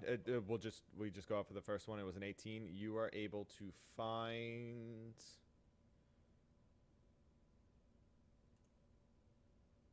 You're able to find 2 bolts and 3 arrows. All right, Nathan will bring them over to their owners and return them. Thanks, my guy. So I mushroomed 2 guys. Would you like a perception or would you like a survival for me to gather them? Give me a survival. 19. 19. You are able to collect. So the one only had the 1 mushroom on it. So you were able to collect that 1 mushroom. The other one you were able to collect 3 mushrooms from him. Okay. Wog looks very pleased with himself. Just collecting up these mushrooms. Those things edible? I just like nod my head excitedly as I stick them into my armpit hole. Can I get one of them? I'd spare one from the armpit hole and hand it over. No. Let me get one that's fermented. Oh, then I reach into the armpit hole real deep like and grab one of the bottom ones for him. Perfect. And he pops it right in his mouth. Everyone except for you 2, give me a Constitution save.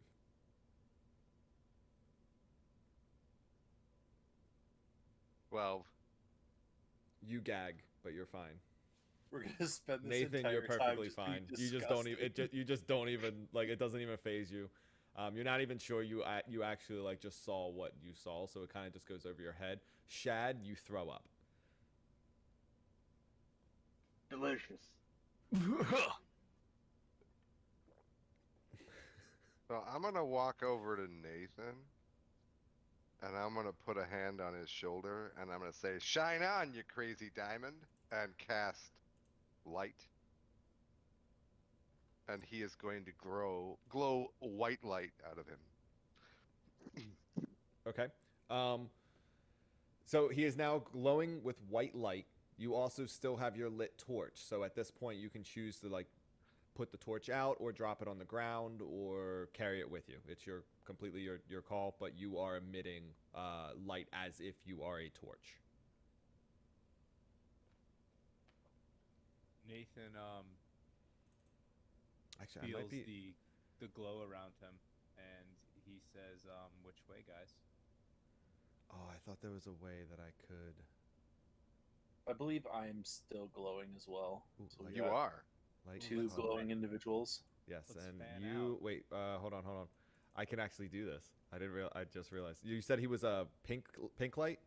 He is a pink light. Pink light. Well, Turtle Boy is pink. There you go. I Love can it. change the color of light that they emit. Excellent. That's really funny. So, okay, it's up to you. You guys. You can keep moving forward. At this point, honestly, it's just easier if you guys just move your characters in the direction that you guys want to move. You can still like discuss it and be like, I want to move here, but just don't move beyond your base speed, essentially. Do you guys want to go like this way? Sure. Yeah, most of the zombies came from the north, so figures that that's where they're coming from. As you approach and step around the edge, and the light starts to creep around this tree here, you hear a loud screeching sound, and almost like as a giant spider comes charging at you. You also hear moans from your right. Moans of creatures, of zombies. At this point, you know the sound to be of zombies. When the spider gets in this square within 10 feet, I'm going to spore him. Okay, so go ahead and roll that, and that'll be the initial. So 6 with a DC 14.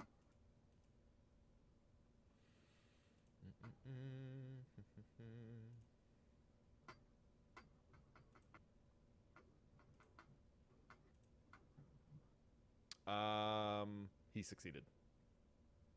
Okay. So no damage. Okay. All right. So that goes to Griswold. Yeah.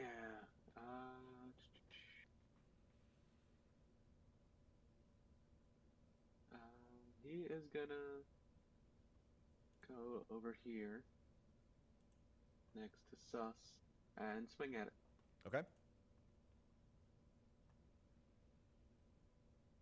24 to hit, 11 damage. 11 damage. You come down and you hit its frontmost right leg, and it kind of screeches out and pulls the one leg back. As as you damage it, it kind of just screeches and pulls its leg real quick. Yeah. That goes to Lucian. I take a step to the side.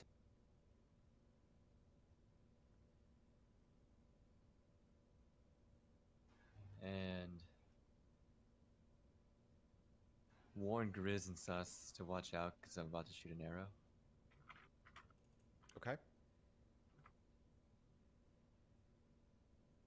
Duck and cover.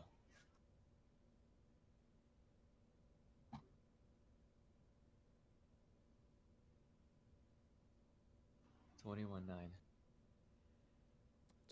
21 to hit, 9 damage. Okay. It lets out. You fire and you hit it in its in one of its eyes, and it lets out a screech. Bullseye.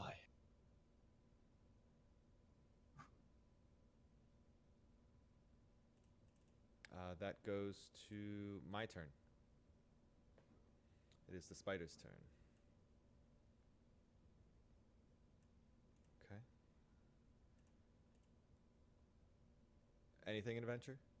I already used my reaction when Okay. I walked in. I Okay. can't use another reaction until I have my turn again. Okay, just wanted to make sure. Thank you, though. Yep. Okay, so he is going to attack Grizz with a bite. Yep. The target, you must make a Constitution saving throw. 18. You succeed. You take Awesome.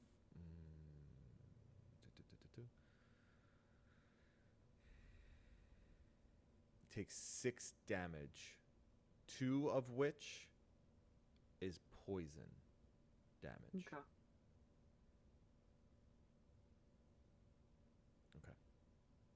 And that is the end of my turn, which goes to Sus. Well, I think I will step back and shoot it. 6 to hit. 6 to hit. You miss. Wah, wah. You quickly fire your bolt, and it goes between its legs and strikes the ground. Which Man, goes to... sorry, you still have movements, No. 3 actions. I'm Okay. good. That goes to Wog. So Wog is gonna sidestep, screening Susland off from like maybe the spider tries to sneak through. Okay. And he's going to swing his shillelaghs one after the other. We got a 19 to hit for 15 damage and 11 to hit for 14 damage. Okay. So the first one, you make a mighty strike straight down onto its face. 2 of its eyeballs pop in the process, and it drops. It just drops to the ground, letting out a screech, and then its legs kind of curl up a little bit, and it is dead. Perfect.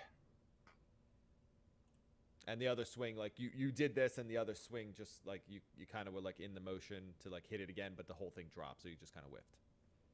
Yep. That goes to Nathan. Nathan is going to turn around and give Bardic Inspiration to Wog.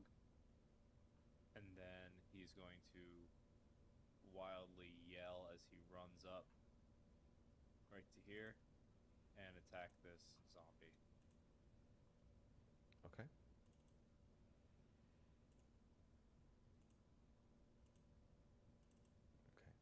Sorry, I have to turn that. 18 for 4. As much as I would love to keep that on, it makes it very difficult to actually like see what's going on. So It did. yeah, so I do apologize. It was fun. I liked it, but there was no. I was trying to look for a way to make it like less like. Intrusive. Yeah, but unfortunately I couldn't figure it out. So you did an 18, which hit for 4 damage, and he lets out a as you hit him, which goes Yeah. to Griswold. Yeah. I am going to run up here and swing at him. Okay. 12 to hit, 14 damage.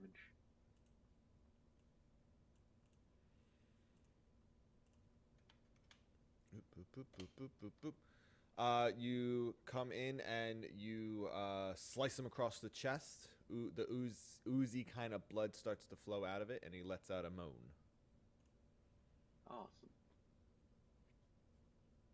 That is the end of my turn. Okay, that goes to Lucian.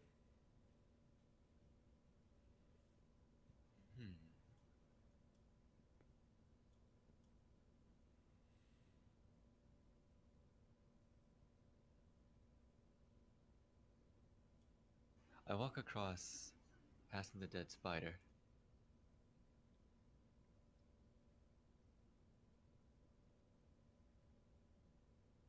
And warn Grizz and Nathan that I'm about to take a shot at the creature.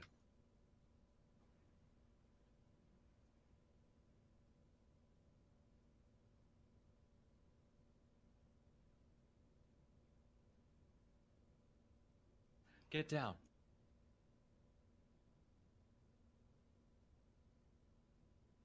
16, 7. 7 damage. You yell out for them to get down and immediately fire the arrow, which hits him straight in the eye socket, and it goes right between the two of their heads and hits the zombie in the eye socket, and he just and falls backwards lifelessly.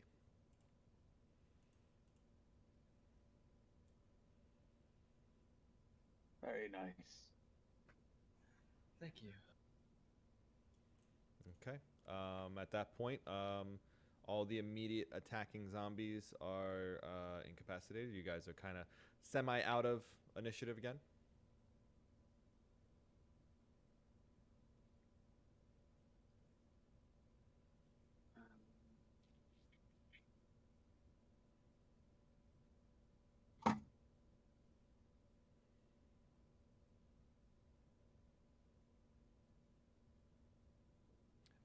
So I think a way to make this so that not all like just immediately like as you guys like come within sight range of them. If you guys do want to try to move around without drawing attention, you have to make a stealth roll.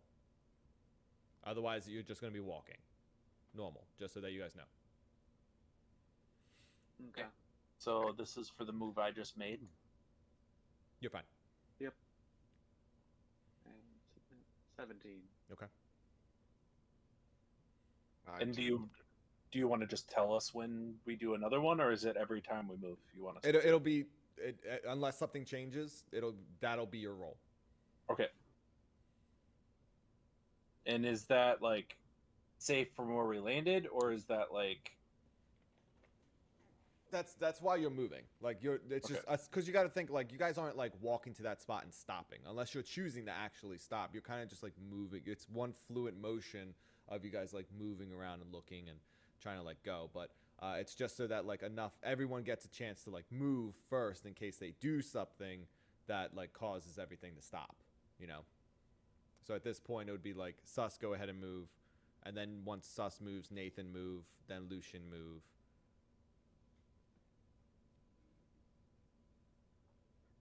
And could I like run up and try to charge that guy? If he's within your range, you can absolutely make that decision. Okay, Just let Lucian and Nathan move first, and then it'll be back to you. Okay. Do we have to roll stealth or? If you want to move stealthily, then roll a stealth. Nathan, you will be moving stealthily. You're fine. And Shad, you're not making a fucking sound. Absolutely no sound. The ranger. Okay. Thank God. And then that goes to Wog. Wog charges. And special move. Special move. Okay. So 11 for the first hit, 19 for the second. Damage is 14 and 12. And 12. You come flying up at this creature, and just bash its head in, and it just immediately falls to the ground dead. As you do this, though, you begin to hear the moaning of zombies on either side of you as you were charging. So they're now on either side but behind you, and you hear the loud screech, a loud screech, from just above. I believe that is within your sight range. You can see it, yeah. Yeah. So this creature lets out the screech, and has now, you can tell that it has noticed you and you have its attention. And that goes to normal initiative, which would be Griswold. Okay. Oh no, I see what you're saying. Okay, never mind. So the sounds you heard were from here and from Yep. here. I saw the one up there before. Yeah, Grizz is gonna. Let's see. Grizz is gonna run like right here. And he is going to prepare an action to swing at the first enemy that comes within range. Okay. And That then goes. my turn. Okay, that goes to Lucian.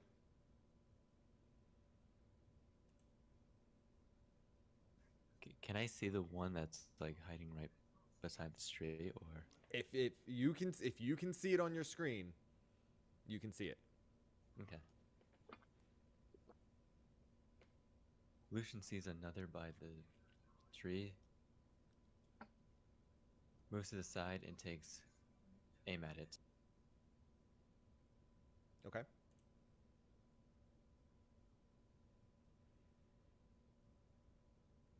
It's 15-7. All right. You fire your arrow and you strike him in the right leg, kind of in his thigh. That goes to the zombie's turn.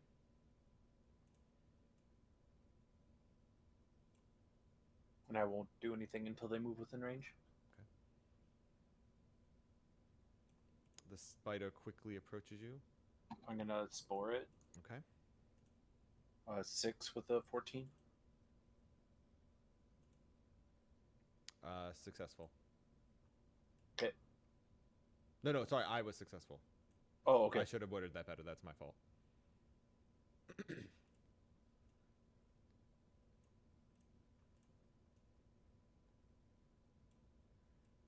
Okay. And the spider is going to attack you with a bite. Give me a Constitution saving throw.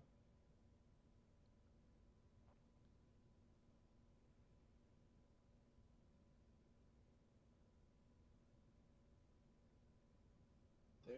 Oh, no, that didn't do it. There we go. Okay. You were successful. So you take 12 damage. Okay. And then Shad, you are taking 4 damage. 19 to hit. I said it backwards, but I realized I should probably just tell you why I'm hitting you. So, your character wound up taking 4 damage.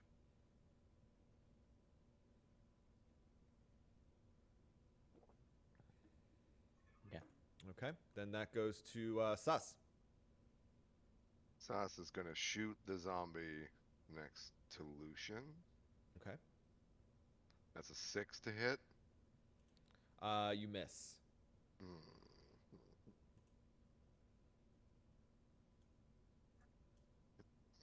I am going to move over here a ways. Okay. That goes to Wog. Wog going to do what he does. I'm going to do it correctly. This one and this one. So first attack is 20 to hit, 11 bludgeoning damage, and the second one is 15 to hit, 2 bludgeoning damage. Okay. You are able to strike the first time in its one leg. It lets out a cry and retracts its front right leg away from you. And the second one, you're able to strike it in its secondary, like its middle, well, the next right leg. And it kind of just like makes a noise like a as you hit it. And there you go. Anything else? Okay. Yeah, I'm gonna just kind of backstep like that. Okay. You're gonna do your 5-foot step. Yep. Okey-doke. That goes to Nathan. Nathan is going to give Bardic Inspiration to Lucian. He's going to look over at him and say, hey, sorry we're leaving you, but I'm heading this way. Take care of him and follow. And he's going to head 30 feet over here and do a Great Axe swing. Okay. 15 for 9. You hit for 9. You do a great strike to his right abdomen. And the Bardic Inspiration, just for Lucian's knowledge, does what? It's 1d6 to any roll, saving throw or attack or whatever he wants to use it for. Okay, so Lucian, that's on you to decide as to when you would like to use that. You can use it after the roll too. Yep. Okay. After the roll. No. You choose. Like moving forward, you have for 10 minutes. You have that. Yeah, so like, say you miss your next attack, you can roll a d6 to see if it makes it better. Okay. Yeah. So you kind of just have that extra d6 in your pocket. Okay. That goes to Griswold. Griswold is going to run in front of Frog here and is going to swing his sword down on the spider. Okay. 11 to hit, 11 damage. You miss. The front right leg was still retracted as you Gotcha. as you swing down. You kind of like as he was retracting it from Wog hitting it. You came swiping it at the same one, and it moved its leg out of your way. I'm going to action surge and take another swing. Okay.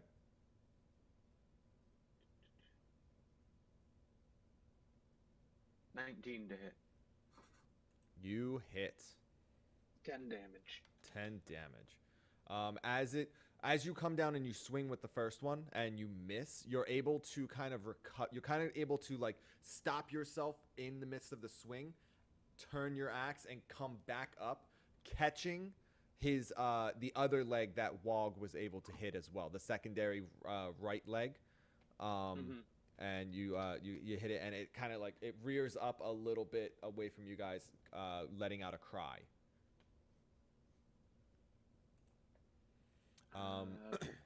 Griswold roars at it and tries to intimidate it. Roll me intimidation. 13.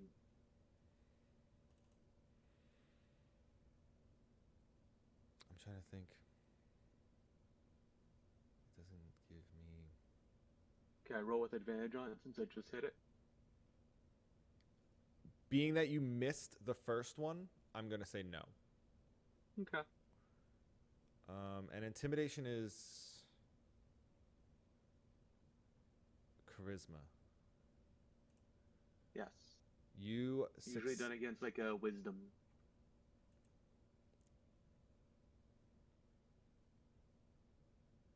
Okay.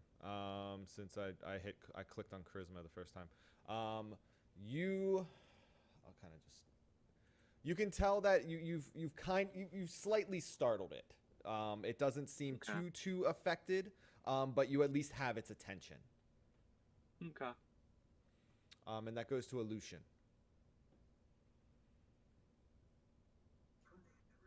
As close as the creature is to me, I decide to drop my bow and take out my longsword and fight the creature. Okay.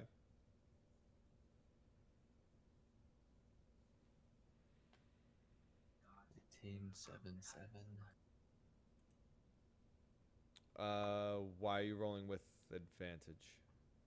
No. Wait, what's it? Wait, why are you rolling? I don't think that's Oh, advantage. no. I'm sorry. Are you holding it? You have to let us know. Are you holding it in one hand or two hands? 2 hands. Two hands. Okay, that's what the second roll is for. That's right. In this case, it worked out. Yeah. Okay. You cleave into its shoulder on its left side. I think it's missing an ability modifier, though, isn't it? It's possible. Let me see here. Just make sure you're not getting gypped out of damage because we didn't adjust yours properly. Which is this. So the strength to hit. Oh, no, it's not. It's it works off of his strength, and his strength is a 0. Oh, okay. Yeah, that's okay. There we go then. Yep. Okay, then that goes to my turn. It is the creature's turn. I'm gonna spore the spider again. Okay. Can you only hit one creature? I can only hit one creature because I can only do one reaction, and it's only 1d4 because my temp health is gone. Gotcha. Okay, so I need to do a Constitution. I beat a 14. Okay. Okay. Zombies and Spider are going to attack. Spider is going to talk Griswold. Give me a Constitution saving throw.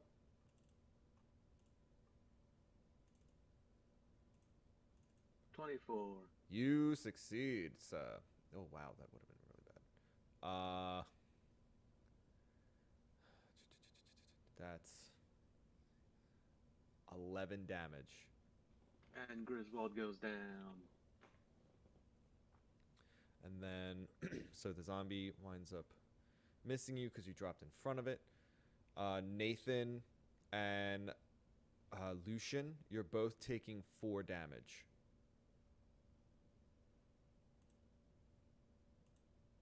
A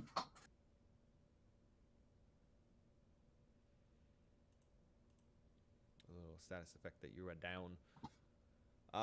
And that goes to Sus.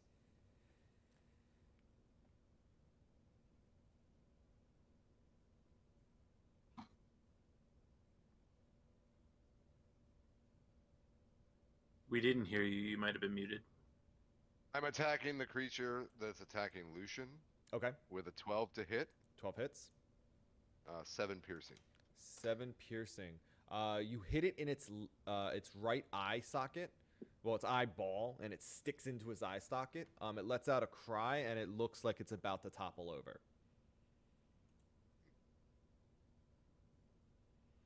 Anything else? Nope. Okay. That's it. That goes to Wog. Wog is going to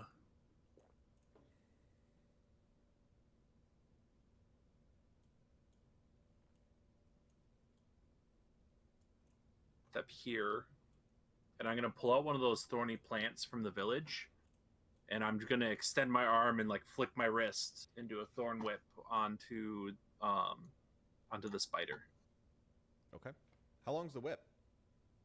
I believe 60 feet. I Oh, can damn. double That's check. a big-ass whip.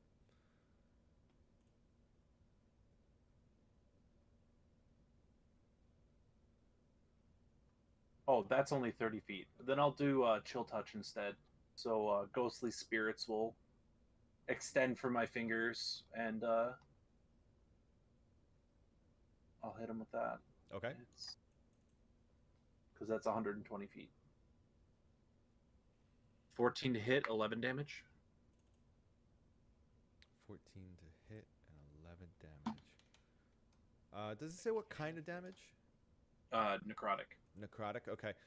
When they strike the spider, it lets out a shriek. As you notice that it's like, its skin kind of like almost decays as it strikes it, and it kind of shrivels up a little bit, and it looks like it's about to collapse. Okay, and that's my turn. Okay, that goes to Nathan. Nathan is going to look over at Grizz, who we saw fall, and cast Healing Word as a bonus action. Okay.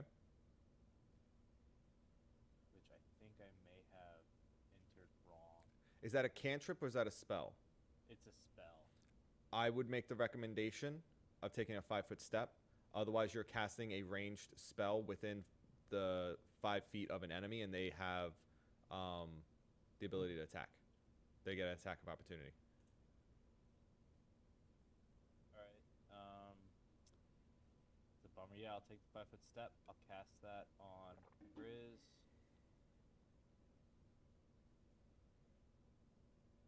Gets 9 health.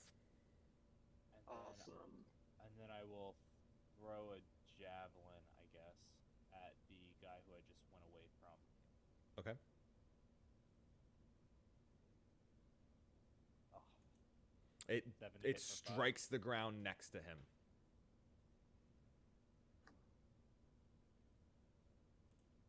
Okay, That- that's my turn. Okay, that goes up to Griswold. Mind, you are still prone. You can attack while prone, Whoops. if you so choose. Now you are dead. I'll take that. No. No. There you go. I'll take that marker off you. Can I? Yeah, can I use my action to disengage and back up without taking an attack of opportunity? So, being that you are, you can do it with disadvantage, to the acrobatics roll, because of the fact that you are. Look at Zeus. Because of the fact that you are on the ground, so you're essentially going to be tumbling, trying to like roll across the ground. Okay. Disadvantage. Acrobatic.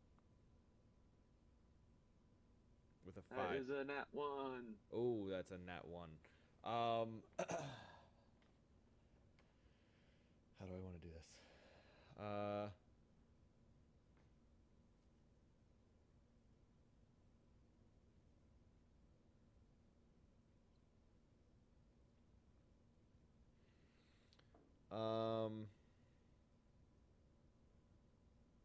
So as the spider gets hit by the necrotic damage and it writhers in pain, its one leg comes down and landed right next to you. So as you go to roll, you get caught. It had come down on your clothing. So as you go to roll, you're unable to roll away from it. Okay. Being that that would have been essentially a movement, you are able to still attack or roll. Try to, I guess you could try it again using your other movement. I'm just gonna swing at the spider from the ground there then. Okay. I personally can't remember. I know that I think it's with disadvantage. If you're Believe prone, so. it's disadvantage. If you choose to stand up, it takes half of your movement speed. That's right. There you go. Thank you. Mhm. So yeah, you roll with a disadvantage, and I'm gonna sneeze. Yeah, because if I stand Sorry. up as well, I will take the attacks of opportunity from them. Yes. Yeah, so I'm just gonna swing with disadvantage then. Don't think standing up gives an attack of opportunity. At least for my like DM like chart that I had, it had said that in 5th edition you did. Oh, okay. 14 to hit, 11 damage. 11 damage. On spider. You just whip your arm with your axe in it, wind up striking it in its leg that was pinning you down. You cleave straight through the leg at the last digit, so there's about a good 2 feet of digit that you lob off of its leg. and it drops to the ground. There's just screeching in pain, and then you know how like spiders normally like pull their legs up when they die, they kind of like fold inwards. It winds up doing that on the ground. Awesome. So that goes to Lucian.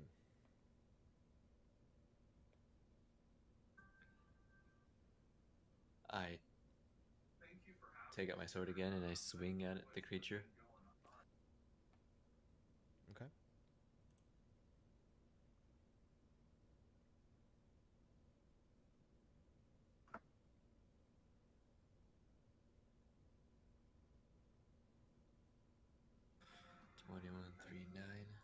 So the 9 is because of the fact. All right, so I probably should just wind up explaining this to you. Because of the fact with the longsword, I can't remember what the word is, but you can hold it either in one hand, and that does the damage on the left, which is a 1d8, or you can hold it with two hands, which is the damage on the right, which is a 1d10. So that's why those are different. Okay. So being that you're holding it with two hands, you do 9 damage to it. And you cleave its head off, and it falls lifelessly to the ground as the head rolls away. Rest in pieces. Literally. That goes to well, at this point you can move, you can use a free action, anything along those lines if you so choose. Remember, you still you dropped your bow on the ground. Okay. Well, I put my sword away and I pick up my bow. Okay. And I'll end it right there. Okie doke. So you're back to your bow being out. That is now the well, my turn. Excuse me, my turn. The one creature moves forward. The other creature had already lost interest in you because of the fact that you had dropped down. So give me an attack of opportunity as it tries to move away from you for a sec. Griswold. Sorry.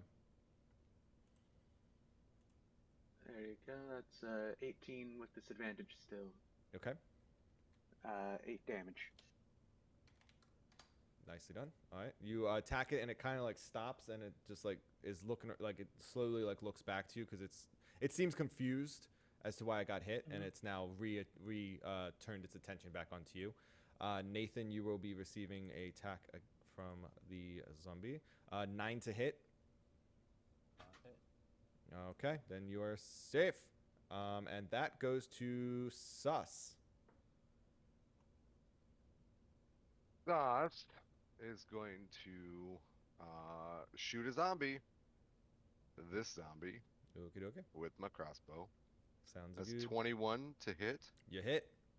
For 2. 2 damage. Your crossbow hits it in its side. It doesn't really seem to mind much. That goes to Wog. Wog reaches his arm out to this zombie and performs Chill Touch again. Okay. 21 to hit, 7 damage. Okay. Kind of the same effect.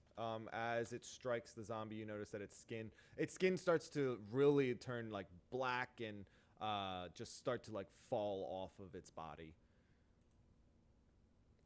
And it kind of like it's enough to like when it hits it, it kind of like moves the zombie a little bit as the skin just kind of like falls off.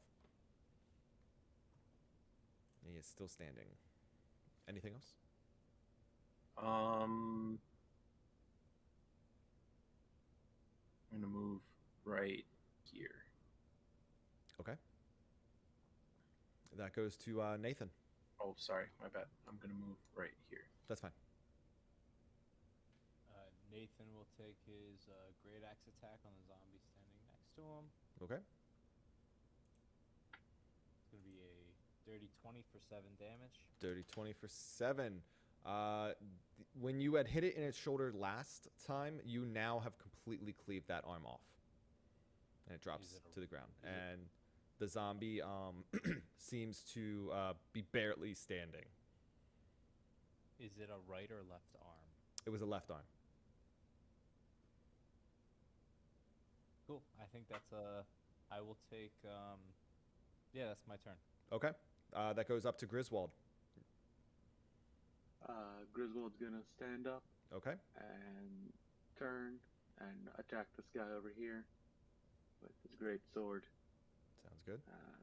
Turn off disadvantage. 17 to hit, 12 damage.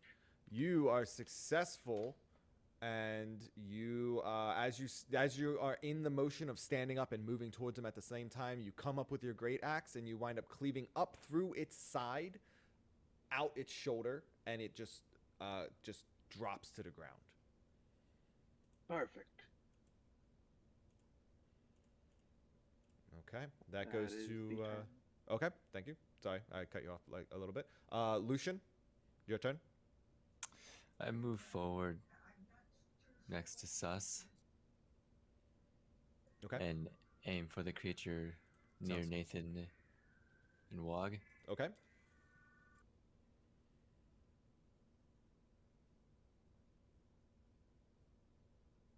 Twelve 5. 12 and 5.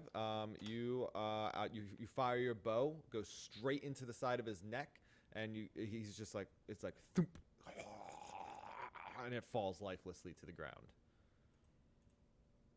Congratulations, everyone. So we we have just gotten out of that combat. You guys are still obviously in initiative as you're moving through this forest.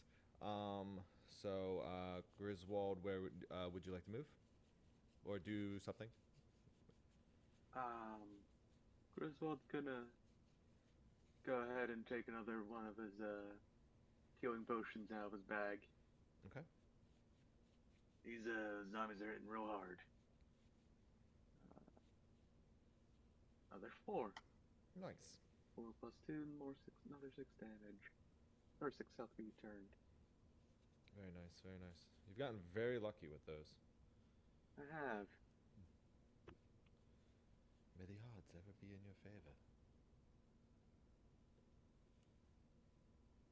There we go. Okay. My glasses had this, like, haze on it, and it was driving me nuts. Okay, that goes to, at this point, did you want to, after taking your potion, did you want to move? Did you want to do anything along those lines?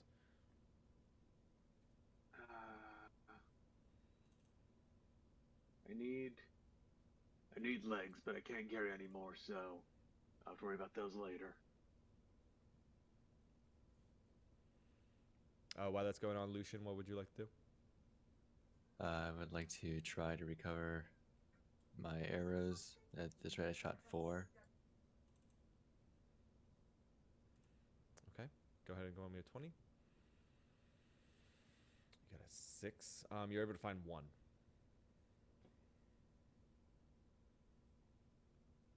It's good enough for me. I too am gonna go hunting for arrows. Okay. I got a 1.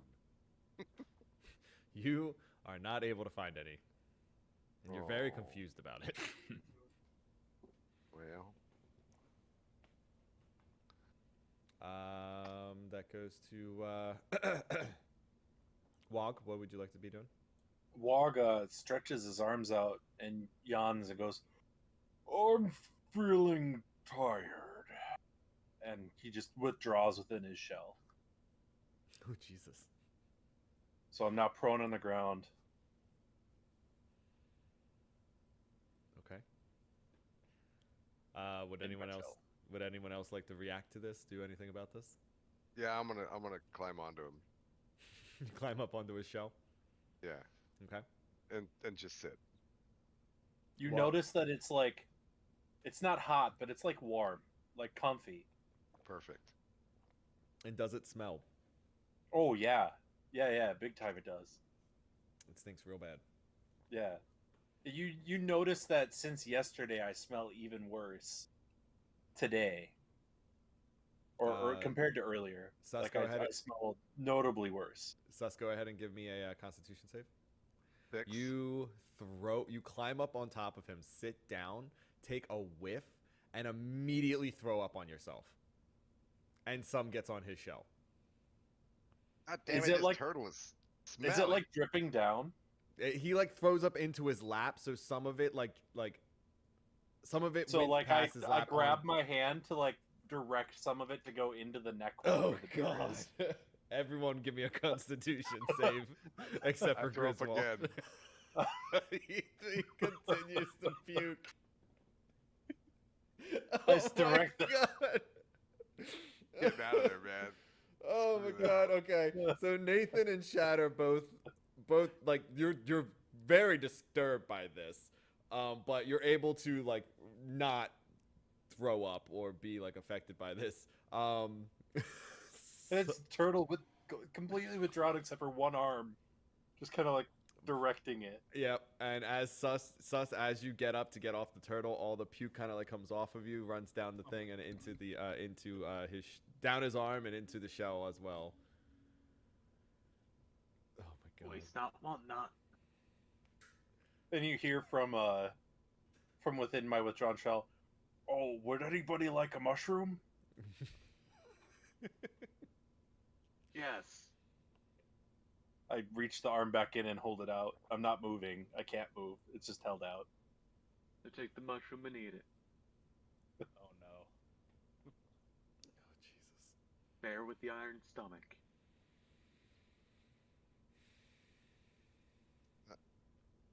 I want to wander away, mumbling and somewhat burping. Okay.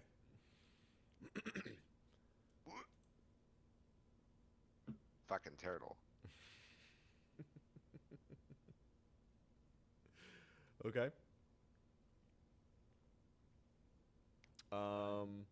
Nathan is gonna cast Healing Word on himself. Okay.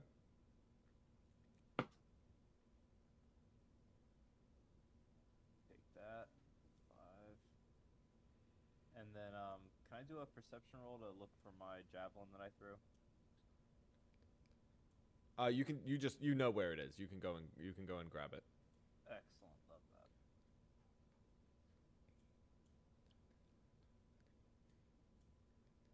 I knock on Wog's shell, and I don't think we should be camping out here. I don't know about you, but I think we're gonna keep walking ahead here.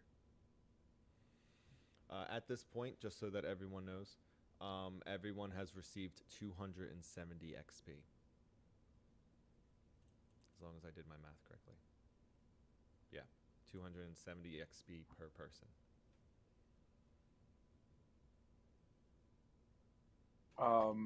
Then I pop out of my shell and I will cast. Where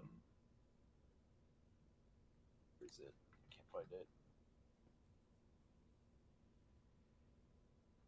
Thought I put it on my abilities. I didn't. I will cast Cure Wounds on myself. So a D8 plus 6.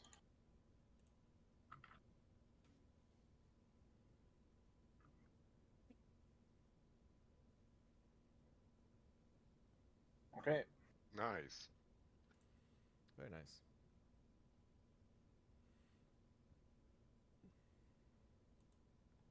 Okay. What would you guys like to do? Sus, give me a Perception? yeah, give me a perception check. 11. 11. Okay. Never mind. You're too distracted by your throw up. Yep. It's all over me. Anyone else like to do anything? I have nothing else I need to do. I'm fine to continue walking on if everyone else is. Okay. And we'll take Yes, some I'm fine with stuff that. out behind Sus there.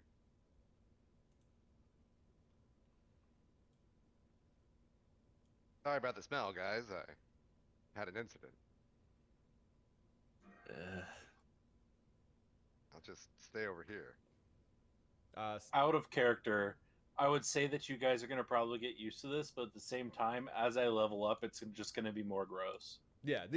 At this point, the only reason I made him roll for it is because he sat down on top of you. Yeah. Yeah. Because that's real close. Like if you were to hug each other or something along those lines, then I would definitely wind up making you guys do it. From where you guys have decided to move, everybody give me a perception check.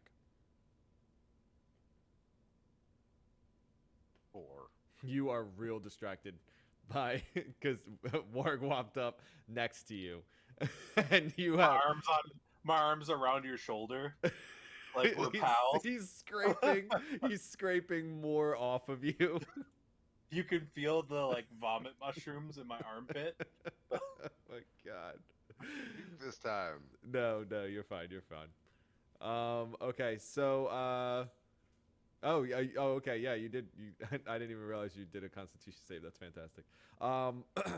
Griswold and Wog, you are able to realize that you see light ahead of you in the distance, and directly in front of you. You guys can see light in the distance. Grizz starts to rush himself ahead. Faces. Okay. Is everyone else going to follow suit? Yes. So I'll pretty Well, much. that didn't work out. So, as you guys move forward, the sound of a battle can be heard ahead of you. You can hear clanking of like metal and shouts of men, the groans of creatures. There's clearly some kind of encounter happening ahead of you.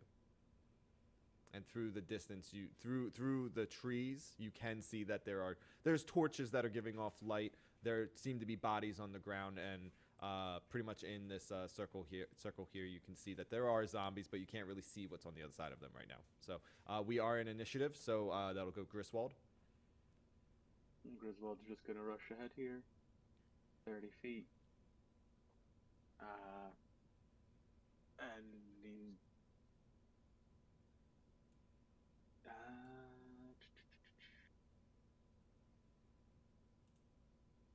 he's gonna ready an action to attack his first zombie within his range, and he's going to let out a roar at them to try and distract them as a free action.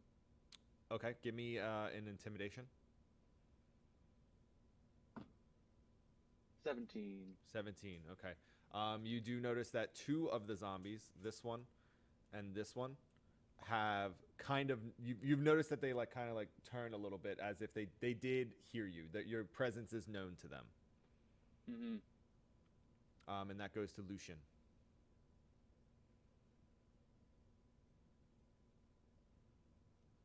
I approach closer towards Grizz.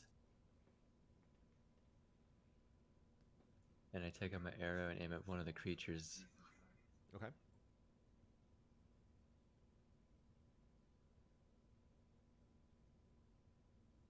$16, 7. 16 to hit, 7 damage. Okay. You shoot an arrow directly into its back.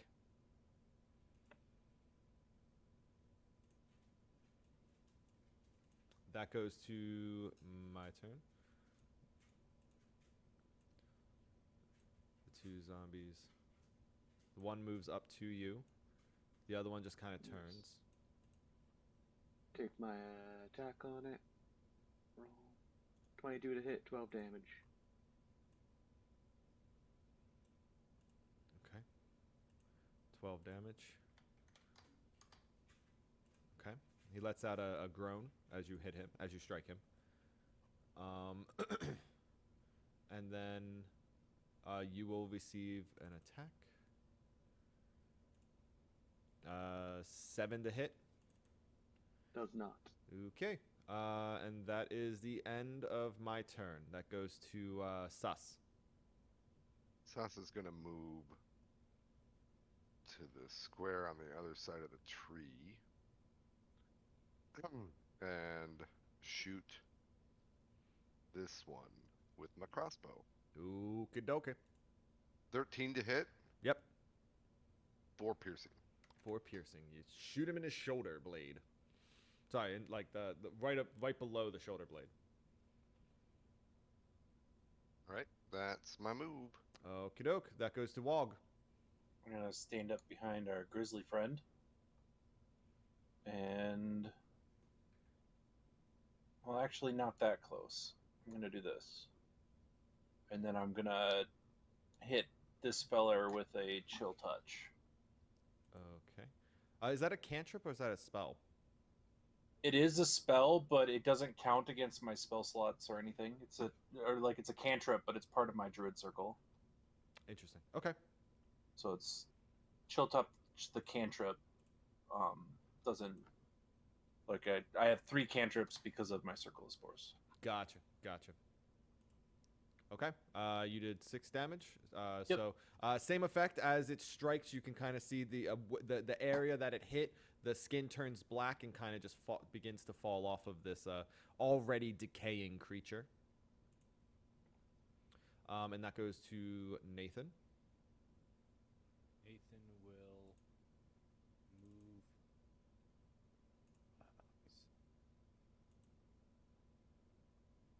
He'll move 30 to here.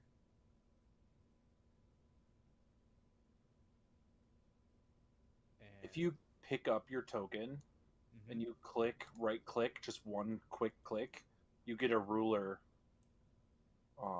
with your token, and then you can just drop it wherever. Oh, nice. Thank you. Mhm.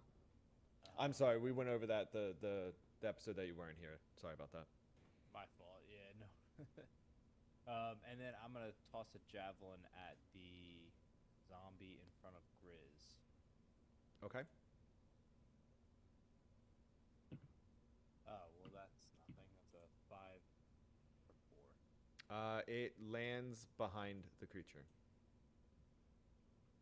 That is, you know what? As a bonus action, I'll give my final bardic inspiration to Grizz. It's the blue dot, just for reference. Cool. Okay. Bardic Inspiration has been given over to Griswold. Awesome. And that goes to Hordak. Which we're going to do this.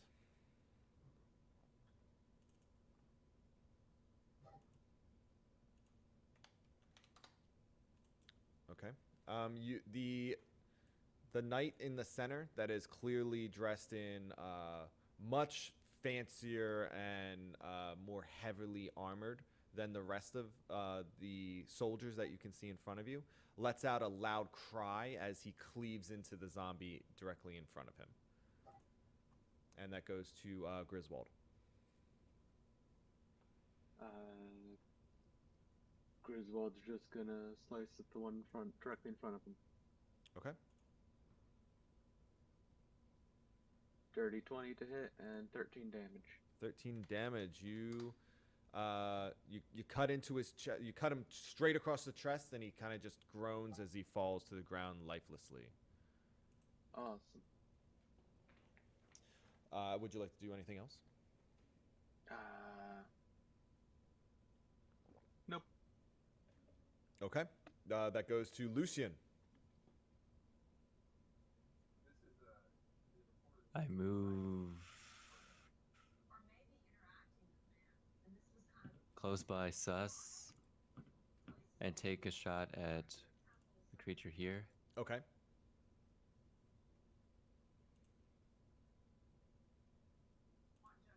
Nine and 8 pierce. 8 piercing damage. Okay. You fire a crossbow directly into its throat, and it kind of gargles as it falls to the ground lifelessly. That goes to the zombie's turn. Well, sorry, monster's turn, I should say. I can't keep just calling it zombies. I'll get into that.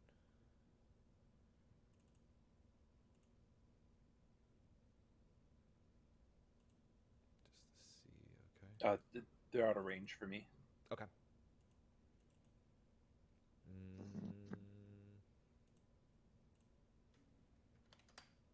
Okay. That is. Oh, I messed up a little bit, but that's the end of my turn. That goes to Sus. Okay, I am going to shoot one of the zombies attacking the knight. Okay. With my crossbow. That's a 7 to hit. You miss. It thumps on the ground next to him. Okay.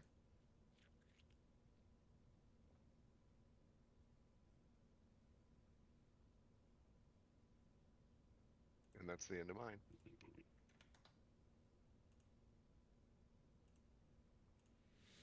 Okay, that goes to Wog. Wogrog. Okay. Wog is going to walk there. Okay.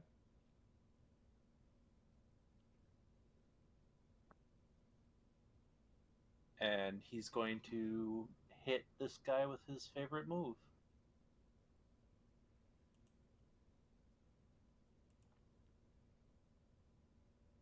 So 25 to hit on the first one, 13 to hit on the second one. First one did 10 bludgeoning, and the second one did 9 bludgeoning. Okay, you come across, and also give me a perception check, just so that I can know how much you are seeing while doing this. 18. 18. So as you step up to this creature that is kind of towards the side of it, and you bring both of your clubs in to crush its skull, as you hit, you realize there is no flesh. You are just striking straight bone, and you completely crack and crumble the skull, and the rest of the body falls in suit. Perfect. And just remember, his character is the only character that knows that at this point. That goes to... actually, it's still your turn if you want to do anything. I've moved and used both my actions, so I'm good. Okay. That goes to Nathan. Nathan will run up to here, right next to this zombie, and he's gonna bring his great axe down. Oh, wonderful! It's a 7 for 13. As you swing down, you barely miss its right side. Yeah, I thought so. All right. No, that's it. Okay.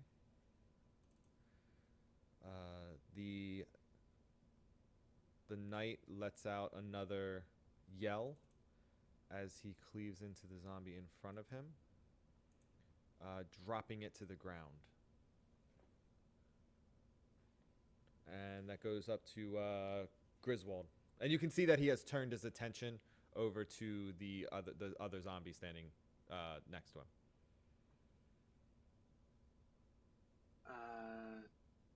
So Griswold's gonna run all the way up here to attack the skeleton. Okay, give me 1 second. You get attack of opportunity. Yep. 12 to hit. Does not. Okay, you successfully get past it. And I asked you last time, you said that we're playing with flanking rules? Yes. Okay, so I get advantage on this attack against what I, as a player, know is a skeleton, but Griswold has no idea. 23 to hit, 14 damage. Okay.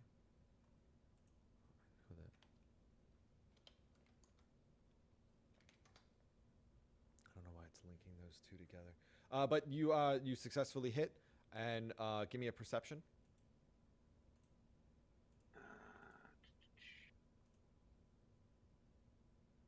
Gotta turn off advantage for that. Perception. 24, nat 20. Okay, as you come in and you strike it, you also realize that this is a completely different enemy. They have no flesh on them; it's just all bones, and you are able to just you hear the bones breaking as you cleave straight through it, and then it drops lifelessly to the ground. Got some bone boys over here. And that goes to Lucian. Take a step to the side and take my shot at the creature. Okay.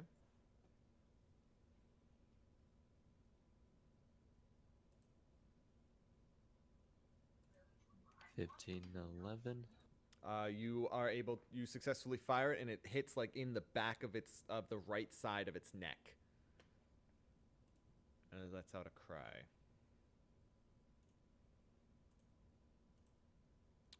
That goes to it is the zombie's turn. There's one right there. Is that within range? Out of range? do not believe it is. It's 15 from you. Yeah, it is not within range. Okay. You see it swing and miss the knight or the soldier that's there, and that goes to Sus.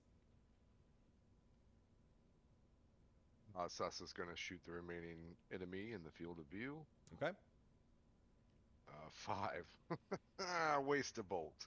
It lands Just in throw it between. into the ground. Yeah, it lands on the left side and just strikes into the ground. Fantastic. That goes to Wog.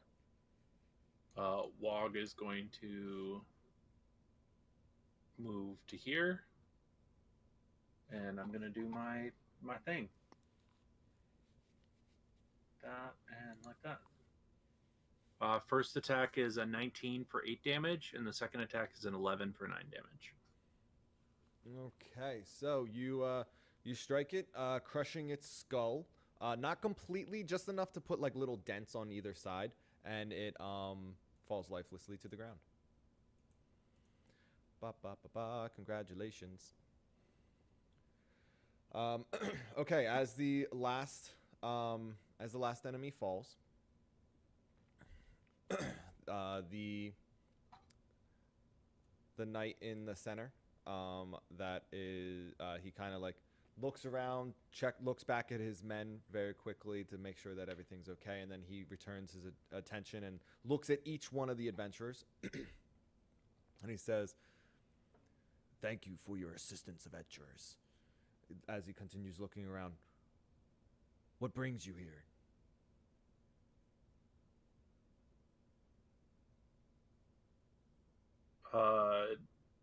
Do we know the name of the town we are in? Yes, it was Irigan. Irigan? Yes. We came from Irigan. The guard sent us. They said that people needed assistance in this forest.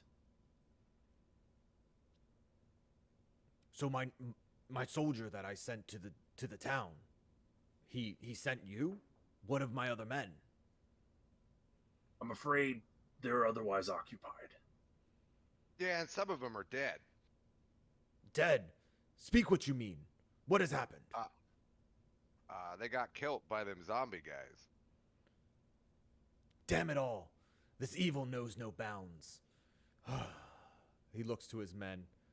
He walks over to the one and places his arm on his shoulder, and they bow heads together. He walks to the other one, places his arm on his shoulder, and they bow heads together. He then turns back to you. Adventurers, for all you have, you're all I have left. Please, I must ask you to help me. We came here under orders to find out why the crypt has been closed. The crypt that has been closed for thousands of years has finally opened. Once we were inside, there was a room that had an altar with a book on it. As soon as my men entered, they dropped to the floor, lifeless and motionless. But the book began to bleed.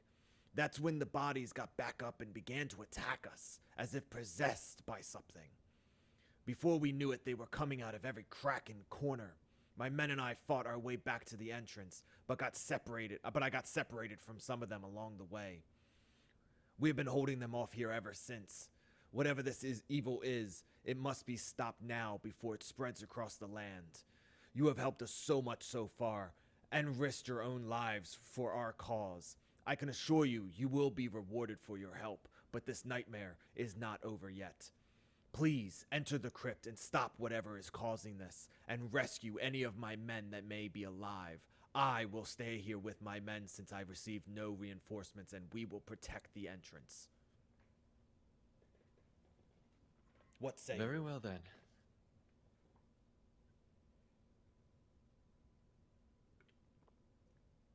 Yeah, that sounds fine. I just gotta go find some bolts. Okay, while you say that, start looking for your bolts. Go ahead and give me a investigation. No, Okay. I just rolled a 20. That's fine. My investigation is slightly better, maybe. Out of 1. 7. I got 8. Okay.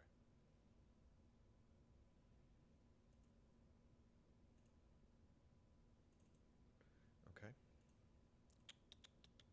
Nathan's gonna pick up his javelin Okay. How many bolts did you fire? 3. 3. You find all 3. Okay. That goes. What else are you guys doing while this is going? While he's giving his speech and subsequently asks you, "What say you?" For your response. I'm gonna ask him if it's possible for him and his men to set up like camp and we could rest before we go into this crypt. I know that it's a lot to ask, but we're weary after our travels, and it would be nice to have a full rest before going into an unknown area. I do understand. There is a sense of urgency. I don't recommend that we wait too long, but I do understand. Yes, I do have some flint and steel. And some tinder, and we can make a fire for a quick rest before we continue.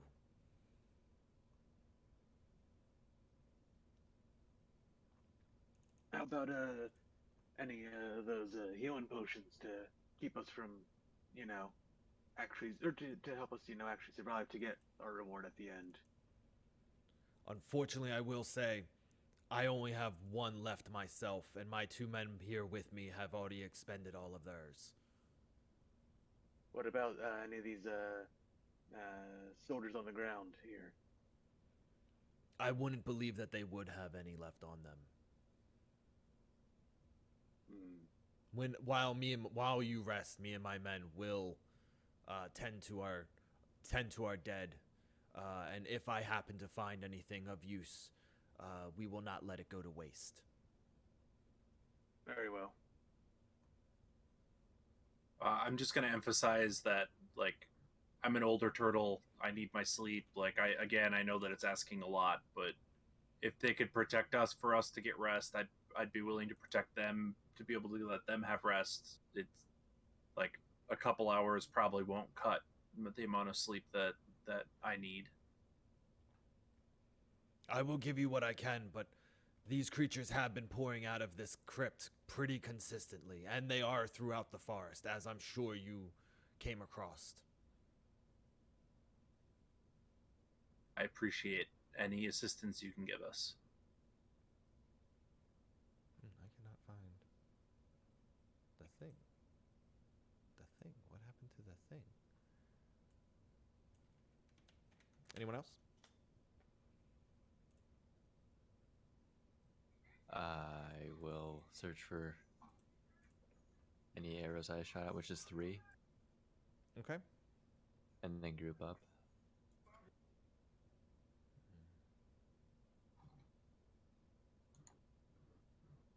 17. It is just gone. Okay. Oops. Okay. You find all 3.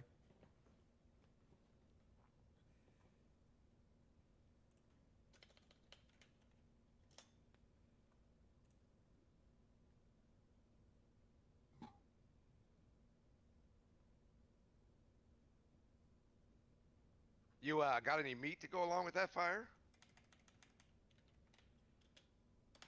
Our provisions are low, but I can spare at least a piece of meat for each of you. You got a deal. So they wind up I lighting do a like fire. meat. They wind up lighting a fire. They remain pretty much at the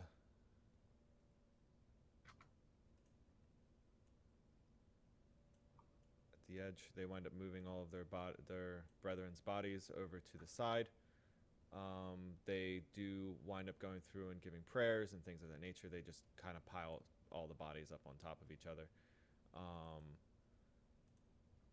And they kind of let the fire keep going. During that time, about an hour goes by until 2 skeletons do wind up coming out of the crypt itself. They wind up holding them off while you guys are resting. And this kind of happens on and off for the next about 2 hours. So about 3 hours have gone by at this point. You can see that the sun is beginning to rise ever so slightly. So it is becoming more light out. And you begin to hear more moaning in the forest as it becomes brighter and brighter. But it's still not enough for a long rest, right? No. Well, at this point, 3 hours have gone by. And then you start to hear more moaning. Would you guys like to do anything about it? Hordak, the soldier and his 2 soldiers have been fighting off these creatures while you were resting for these 3 hours. So Grizz gets up and walks over to Hordak.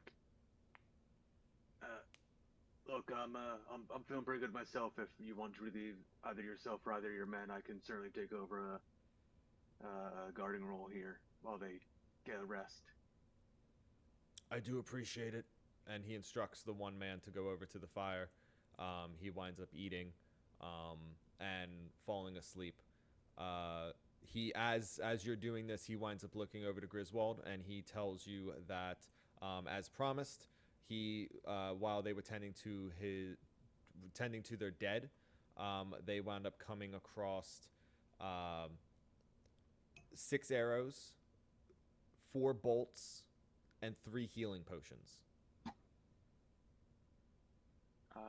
I pocket one of the healing potions and then give my findings to the rest of the groups. That way they can divvy up with, or give the items to the rest of the group. So that way they can divvy up amongst themselves for what they need. So a healing potion, or 2 healing potions, and the bolt and the arrows. Okay, are up for the rest of you to divide amongst yourselves.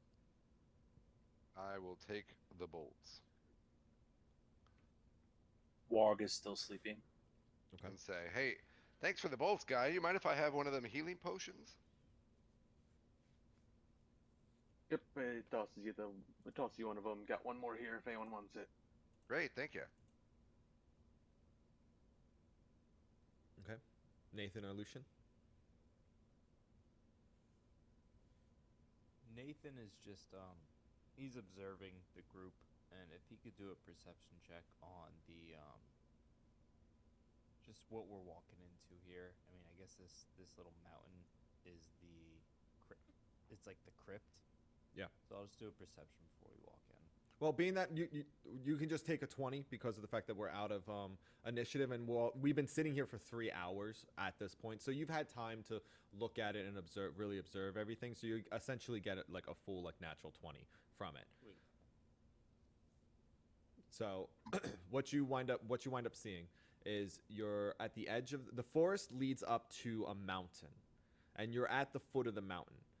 In front of you, where the soldiers have been standing, has been essentially is a tunnel.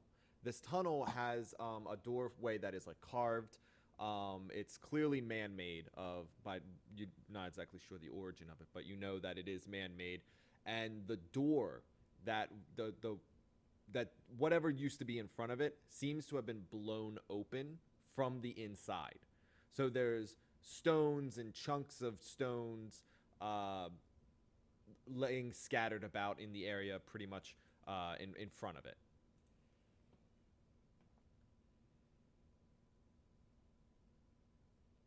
And from inside, there's a little bit of light from inside, but you notice that it is stairwell. It stairs down. Well, I'm feeling ready. Is everybody else? Wog is snoring. I'm ready. Someone needs to wake him up. Yeah, it's up to you guys if you want to keep trying to rest for the next hour to make it to the point of a short rest, or if you guys want to wake him up. It's your call what you want to do. You mean a long rest? Well, for a short rest, it's 4 hours. So right now you still have another hour before it's a full short rest. So you guys can stop now and just cut it a little bit early, or you guys can wait around for another hour or so. It's your call. Yeah, I'll That's right. finish You up have your short short rest is 4 hours, right? I mean, out of character, I really need a long rest. I know that they're rushing us, but I need a long rest. It's not a. Because you're low on health. Because I got healing potions. No, because I'm out of my shapeshifts and I'm out of my spells. Like all I have left is cantrips. So if you want heals and stuff down there from the casters, like we've used all of our heals. We've used all of our first level spells. We need a long rest. Yeah, I too am out of all my spells. So like I get that we want to rush in and that they're in a hurry, but like we need a rest at this point, especially if they're going to keep on hitting us at the rate that they've been hitting us. Like they might lose a person during this time or maybe two, but it's like we're going into the cave, and if it's this bad out in the forest, it's going to be even worse in there. And we know that as seasoned adventurers, that like if this is where they're coming from, we're going into their lair, it's going to be worse, and we need a rest.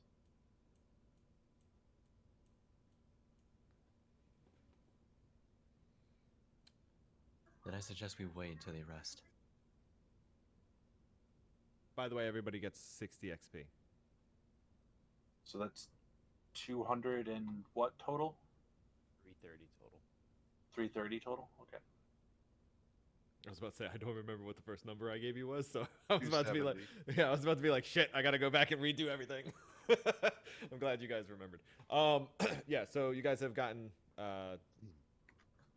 decent amount of XP. You guys, like I said, you guys are. I'm just playing it as the characters are trying to push you along. If you wish to resist them and stay, you can. It'll just incur more rolls as things happen, things like that. I'm just letting you know that they were egging you on to move forward. So it's completely your call. You're running the show. Nathan looks over at the sleeping turtle and says maybe we could give him a few more hours.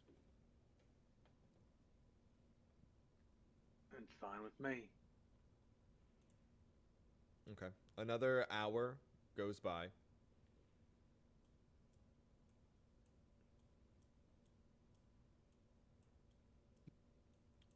Two zombies wind up coming up out of as it becomes brighter out.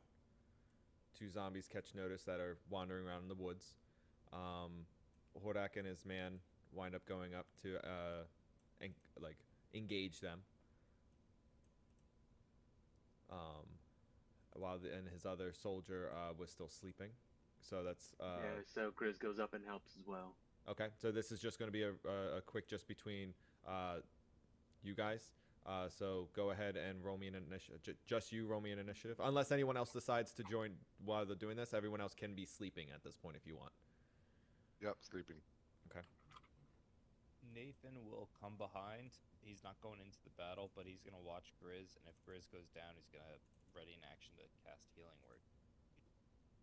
Okay. I'll move right here in case to take a shot with my bow.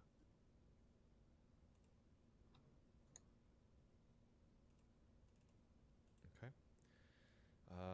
So he winds up doing Hordak swings twice on either zombie creature. One on each. His soldier winds up swinging as well. And cuts off its arm. And that goes to Griswold. Griswold swings down on the guy right in front of him. Nat 20 damage. Damn. Nice. You drop him. Hordak seems to like look over at you and he's very pleased. He like gives you kind of like a nod, but he's got like a glow about him. And then he returns to the creature, which I keep. Why did I start doing this again? And kills it. Pretty much cuts its head off. So Griswold, you receive 50 XP. So that puts me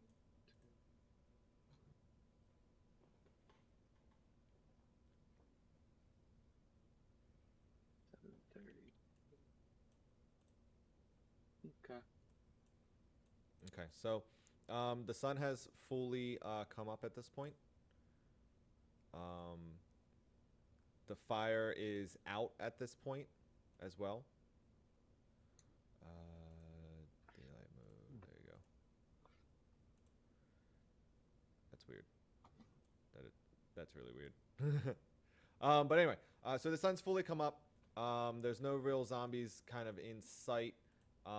You did at one point hear screaming from inside of the crypt. Hordak and his men have kind of like just put themselves in between you guys and the steps and have just been fighting off creatures as like you go. The other soldier did take time to lay down and rest before the sun fully had come up. They got about an hour of sleep. But the three soldiers look very run down, very ragged. And Hordak is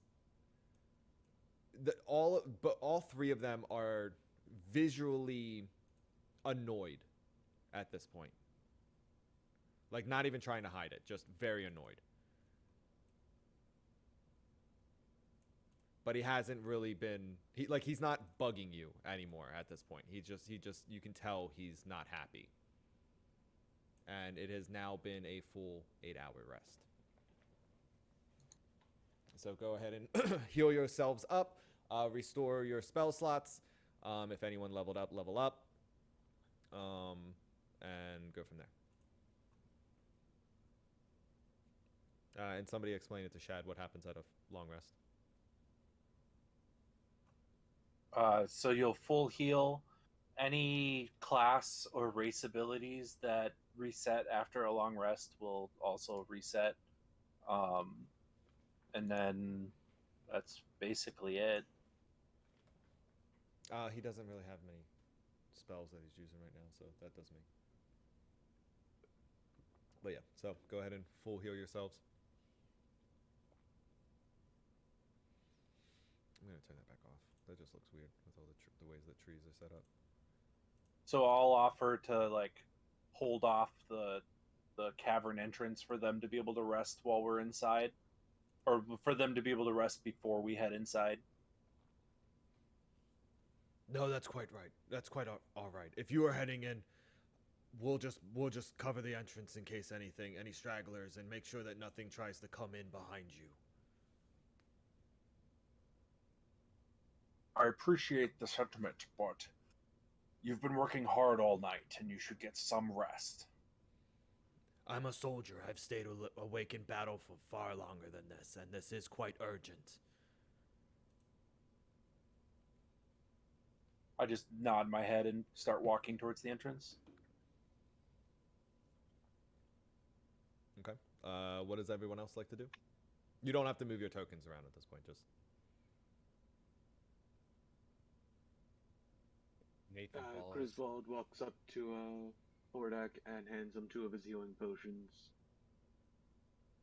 Feel free to give these out to your guys. I do greatly appreciate it. Thank you. He puts his hand on your shoulder. Griswold goes to walk inside. Before you walk away, he puts his hand down on... he reaches out the one hand and accepts the potions from you, and with the other, he places it on your shoulder, and he bows his head the same way that he had done with his soldiers prior. Bow my head back. And then he steps to the side so that you may walk in. How tall is Hordak? Hordak is... he's 6'3". Okay, so not... yeah, to look up to me still. 7 feet tall, but yeah, not as...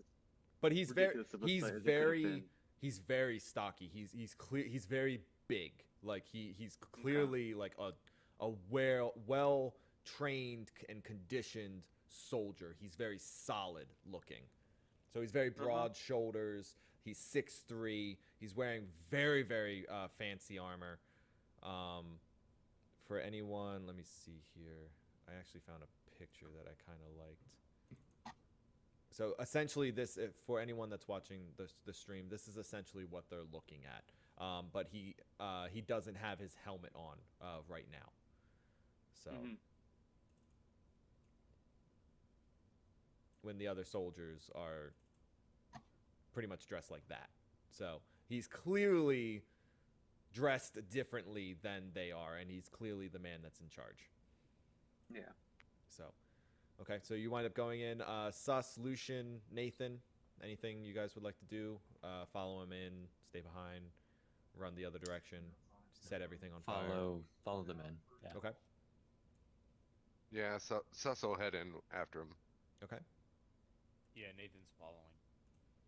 Alrighty. So let me just get this.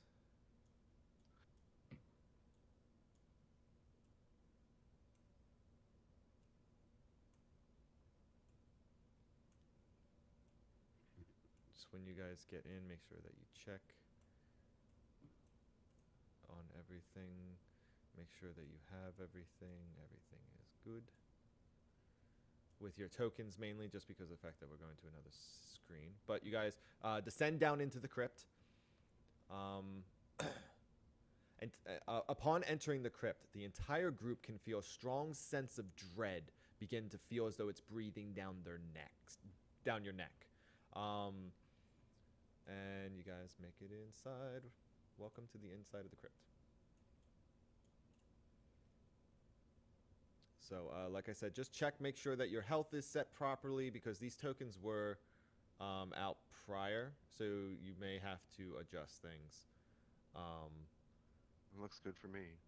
Okay. Same. Mm-hmm. Oh, it's damp down here. Wait, Wog, you only have 16 health, max? Yep.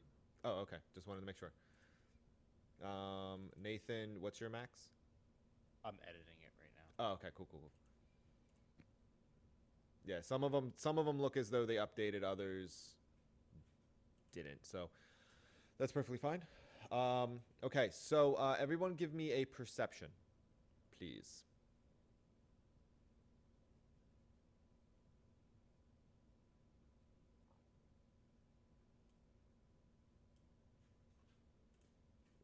Okay, so for Griswold and Shad, everyone can see Man, this. damp down here. Yeah, everyone can see this. The illumination, it's lit in some places, but it's very shadowy in like the corners and like the corridors, and there's not a lot of light. There's some light, but there's not a lot of light. The temperature, it's very hot. It's very, very hot down there. To the point that it's almost unbearable how hot it is down here. Everyone has immediately started sweating. So the floor for Shad and Lucian and Griswold, you guys can tell that it's a stone floor, and like the walls look as if they're man-made and like structured. Everyone else can tell that the walls are reinforced masonry, which is yeah, so it's reinforced masonry, and the floor is a natural stone. You will all have disadvantage on any acrobatic skills, just so that you're aware.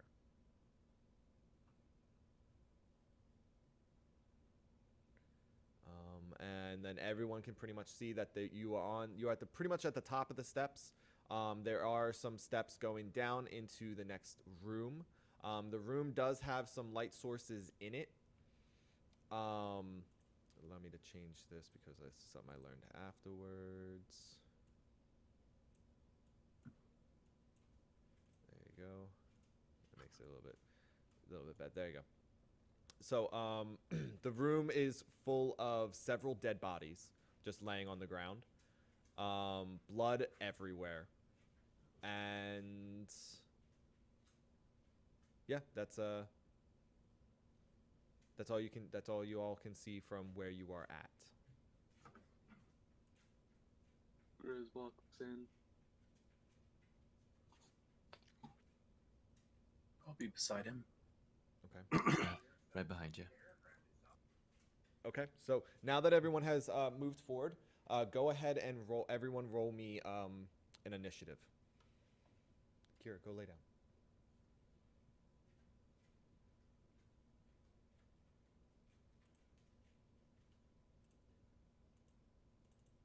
Wasting that 20 on initiative. Ugh.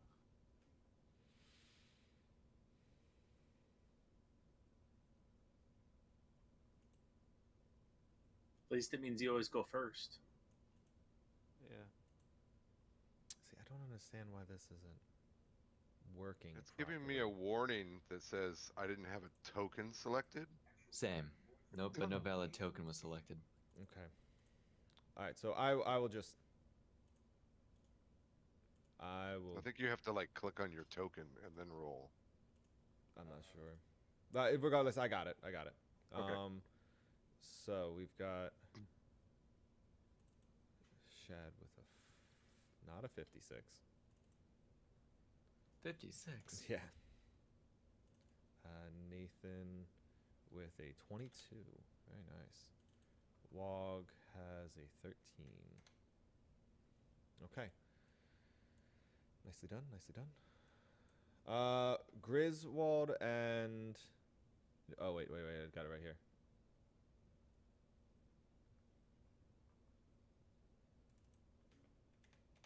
Okay. So Nathan is first.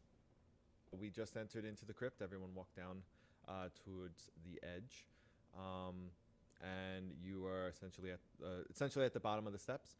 And it is to Nathan. Nathan is going to walk up to here and do a perception check. Actually, you know what? I'll go here, and we'll do a perception check here.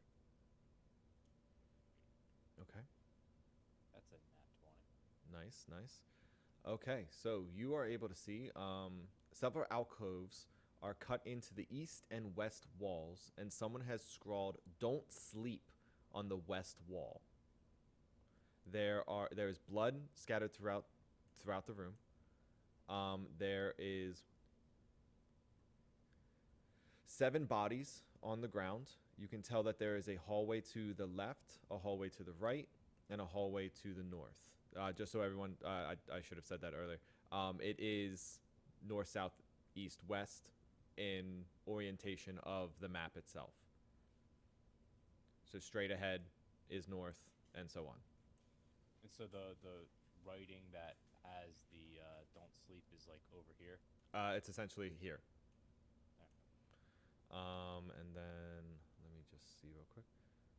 And there is an iron chandelier hanging from the ceiling, the center of the ceiling. Here.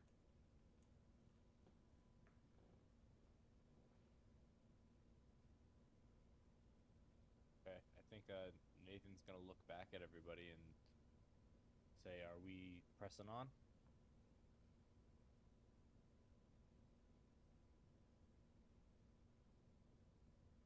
Yeah, sure, bud. As long as I can take a nap. That goes to Wog. Okay. Wog is noticeably more shaken down here than he was above ground and in the town. Immediately, I'm going to use my action for a symbiotic entity, which will use my wild shape to give me my temp health for the next couple hours, and as well as a couple other things. And then I'll make my main hand club glow, and I'm gripping them like really tight. Okay. Like if a turtle could get white knuckles, I've got white knuckles on my clubs right now. Alrighty. Do you wish to move or do anything along those lines? Yeah, I think I'll be like right there. Okay. That goes to Griswold. I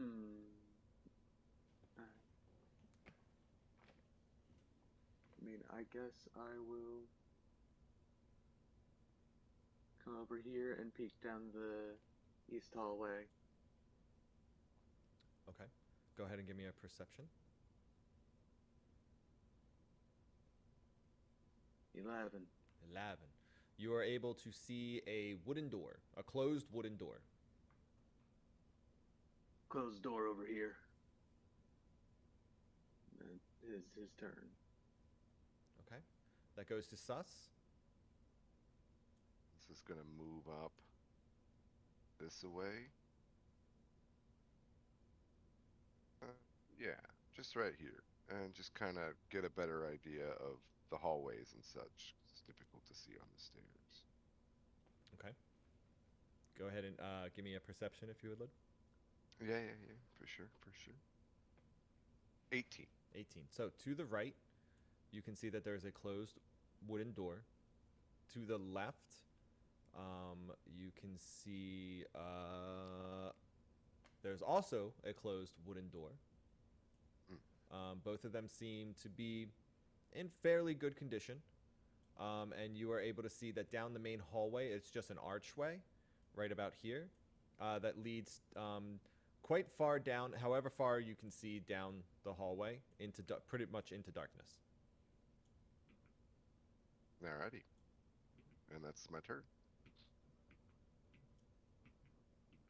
Let's see here real quick.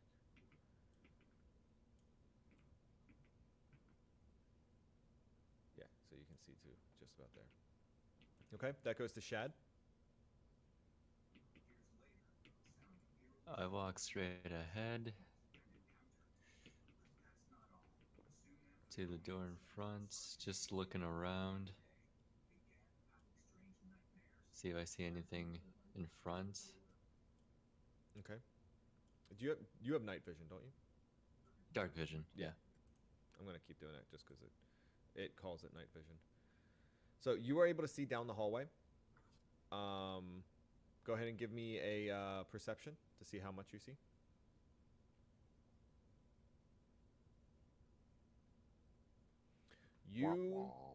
Your eyes have not adjusted yet. As you walk in, it's just there. It's like the difference between how bright it is where you currently are and all of the shadows. As you step down from outside, your eyes just hadn't adjusted yet. So you can see, but you're not able to like really like see out yet. It's slowly getting better. Okay. So that goes up to Nathan. Nathan is going to, he's going to walk over to the door where Grizz is at. And is the door like right about here? I'm guessing so. 'Cause I I'm can't sorry. I'm fixing something that I messed up.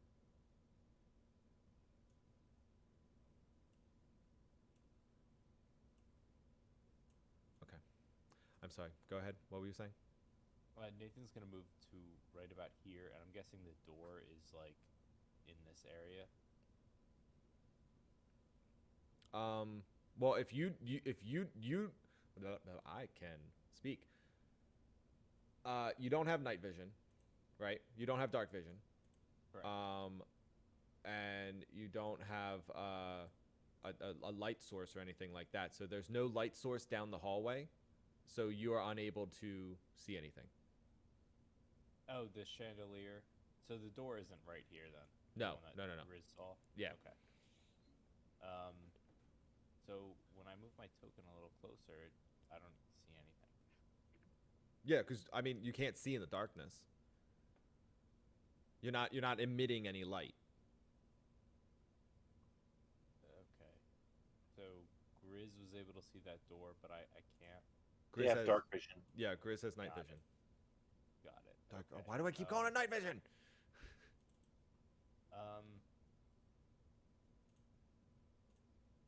All right.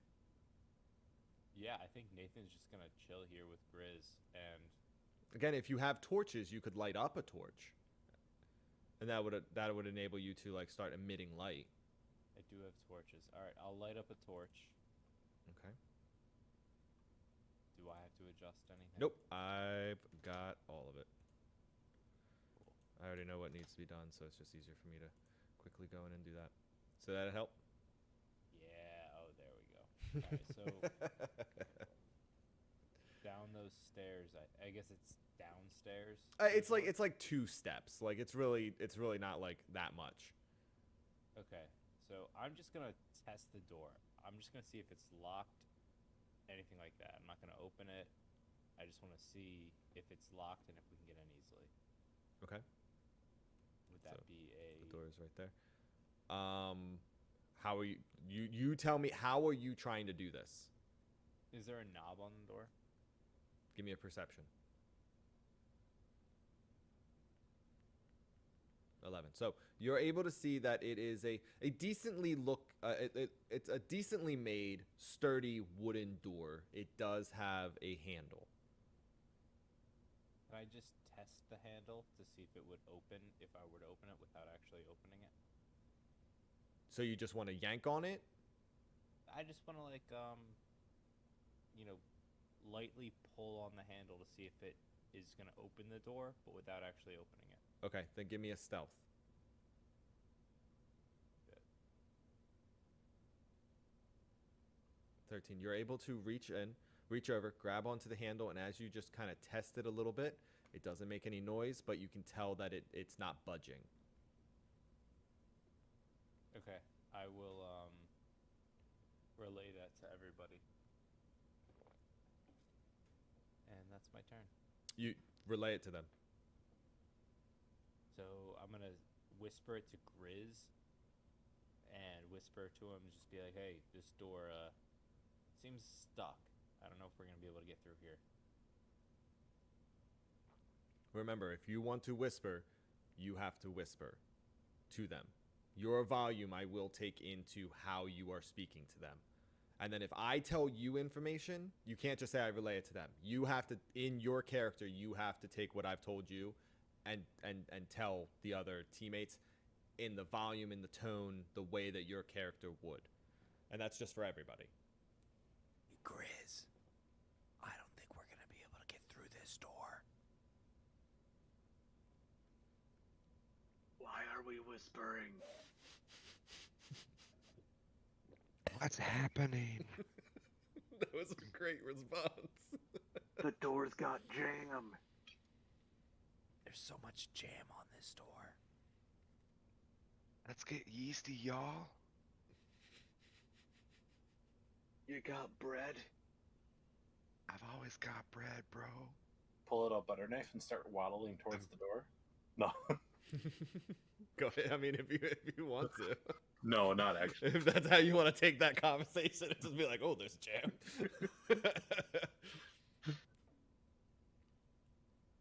Okay, that goes to Wog. Wog is going to just like not. I don't want to say stand behind Grizz. I don't want to say hide behind Grizz. I'm going to stand stoically next to Grizz. Yeah, that's what I'm doing. Standing stoically next to Grizz. I like it. Okay. Is there anything else that you want to do, or you just moving over there and then just kind of hang out? I'll shillelagh my offhand, so they're Okay. both kind of glowing that kind of murky green color. Okay. Okie dokie. Excuse me. So how much light would you say that they emit? Not enough to actually, not enough to do anything. It's So it's like maybe a 1 foot low Cos- light. I think they're fully cosmetic. It's not even. I wouldn't even say a foot. Okay. It's more just so that I know.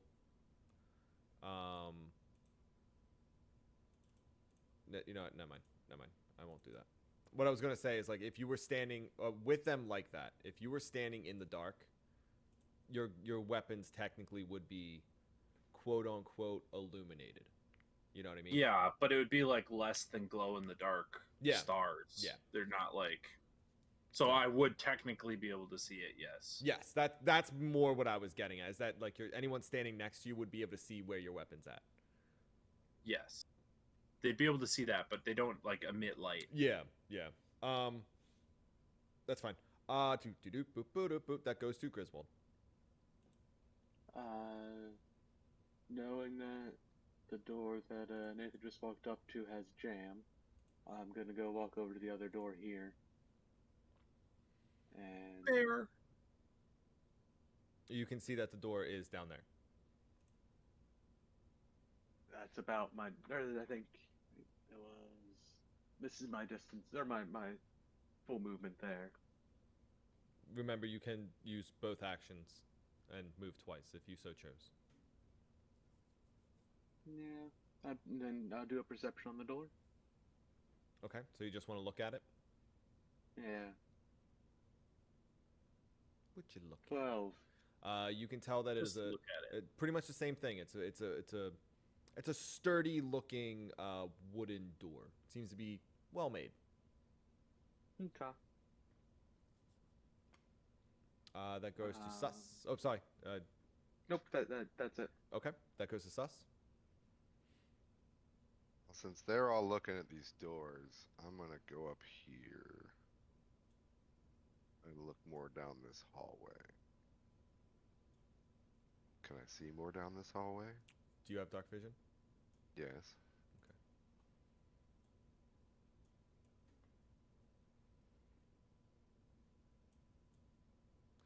You can just barely see that at the end of the hallway there is another large door that it seems to be closed.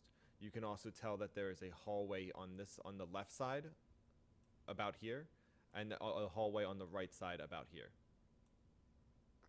Well, I'll turn back to the party that I see in the main room and be like, hey y'all, there's a hallway and some doors.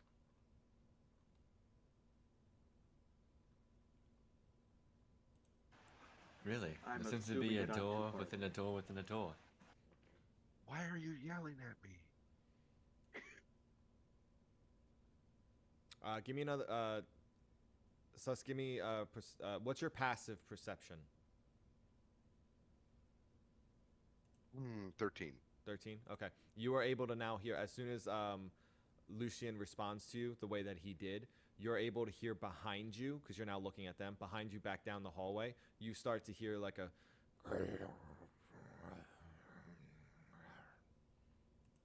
Oh shit, dude. I think you pissed it off. Yes. But what exactly? That goes to Lucian. I move a few steps closer to Sus to get a closer look. Okay. Give me a perception.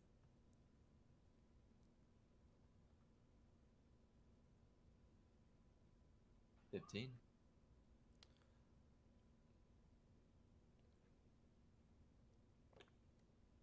You were able to see, as you peer down the hallway, you're also able to see that there is a door at the end, a hallway on the left, and a hallway on the right, pretty much right at those spots that I marked off. And right as you start peering down the hallway, that's when you see a creature begin to emerge from around the corner. A very large creature emerges from around the corner, and you kind of like you lock eyes almost, and it lets out a loud roar that echoes throughout the hallways.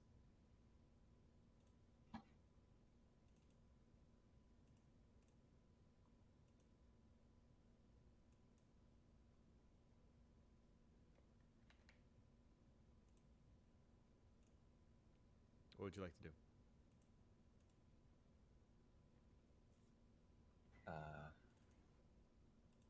I can see this creature, right?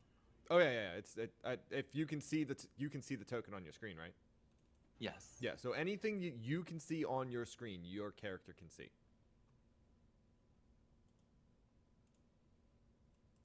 Oh, bloody So there hell. must be some sort of light source up there or something. No, he has. Even I can see it. Oh, I think it's bleeding through for some reason. I Oh, couldn't. okay. Yeah, I'll just stay scroll down then. Yeah, I don't know why. I was trying to fix that earlier, and I don't know where the light is coming from, so it's kind of just there. So Okay. I do apologize. I'm doing my best. I'll just stay scroll down until we get a light source up there. It'll be fine.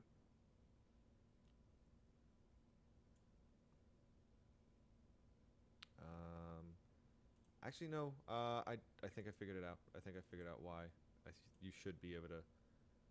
Yep, you are able to see that because of the fact that there is light shining in between those hallways.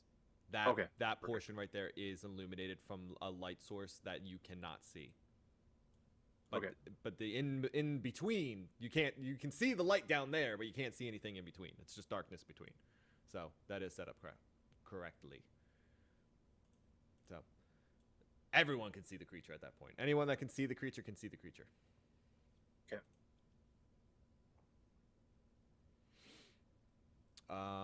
That goes to, that was just Shad, so, Lucian, so that goes to Nathan. Nathan hears the call from Lucian, and he hears the grumbling. So he's gonna come out of his. Well, you also hear the loud roar that it gives off. Yes. So I hear the roar. That's great. So I'm gonna run up, but for some reason I can't move my token. Oh, there we go. That's why. All right. So I'm gonna take a movement, double it for my action. Okay. And put myself right here. Oh, sorry. And now everyone that Wog, you should be able to see in the hallway because of the fact that he is admitting. Yeah. Okay. Yep, I can see that. Cool. Yeah, I just wanted to make sure it was working properly. That's all. And then I'm gonna bonus action rage, and that is my turn. Oh, just touch. Did I do anything? I did not. Okay, I accidentally smacked my keyboard, so I wanted to make sure I didn't alter anything. That goes to Wog. Wog is going to stoically stand behind Suslin Baka.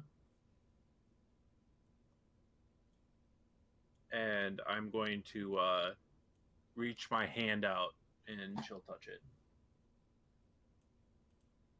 And you're gonna what? She'll touch the. Oh, I'm sorry. I was like, what?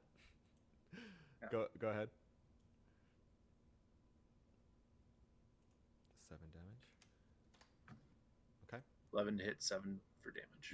You can see that it hit. It didn't seem to really do very much, but you did see it make contact. Okay. That goes to Griswold.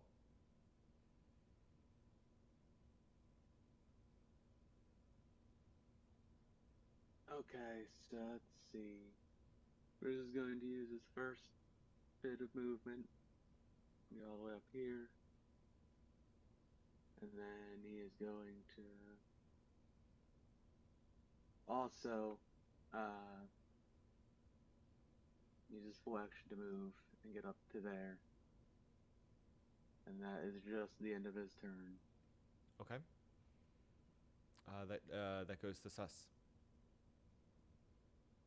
Sus is going to move back a bit, as he is not a frontline man, and shoots with the crossbow. Okay. Shoots it. That's a 13 to hit You hit. for 7 damage. 7 damage. You can see that your bolt hits it in its chest. Oh, nice. Okay, that goes to my turn, which is that.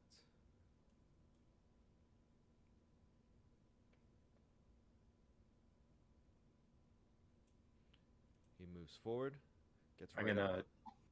I'm gonna spore him. Okay. So that's 4 with the DC 14. Okay. Do con save. He succeeds. Okay. All right. And he is going to swing his morning star at Nathan. 23 to hit. That hits. 13 damage. Ooh.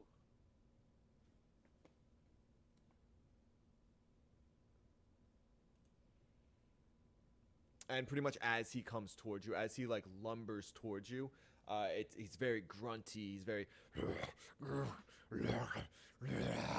and then swings at you, and comes like just literally hits you right in the side with his giant morning star, his large morning star, and that goes to Sus. So I'm sorry, Lucian. No, yeah. I'm like, again. But I'll take me, I take a few steps back, and Now, wait. let me That remind you, wasn't. you have Wait a minute. if you do more than a 5-foot step, it'll be an attack of opportunity. There you go. Okay. And use my bow on him. Okay.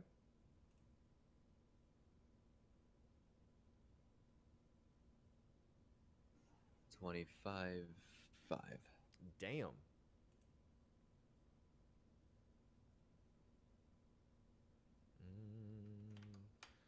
You sink an arrow directly into his opposite shoulder. You hit the left, Sus hit the right.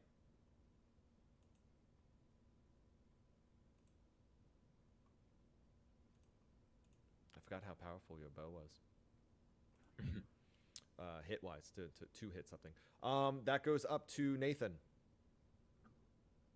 Nathan is going to, with rage, so with advantage, he's going to great axe. Oh my god. 11 to hit for You 7 hit. damage. Ooh, 7 damage. 7 damage. You cleave in with your great axe and strike him in his thigh, and you kind of just like you kind of strike in, and it's all muscle, so you wind up hitting it, and then you have to kind of yank it back out. And he lets out a grunt. He's just as you hit him. And then as a bonus action, I'm going to healing word myself. 4. Great. Cool. And that's my turn. Okay. That goes to Wog. Okay. Wog's gonna like reach into one of his pouches and start rubbing some green berries on the back of Nathan. Then he's just gonna be like, "Nature protect this one," and then that will be a cure wounds.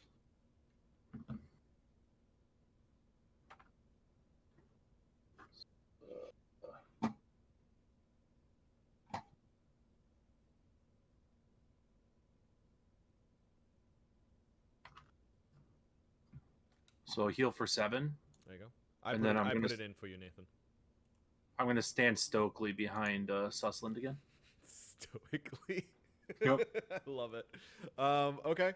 That goes to Griswold.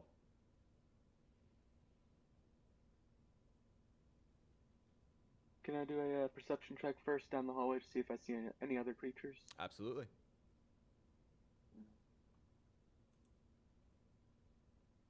Not 20. Oh, Yeah. rolled that with advantage by accident. That was still my first one. Yeah. No. You pretty much see exactly what everyone else had seen. You can see that light source is coming. Pretty much providing light in this middle area here from either side. And you can see that there is Okay. a closed door at the end of the hallway. I'm going to move behind the ogre here Okay. and attack with advantage from flanking. Gotcha. 21 to hit, 7 damage. 7 damage. Very nice. You strike him in his the back, his lower back. You kind of like just slash across his lower back. Okay. That goes to Sus.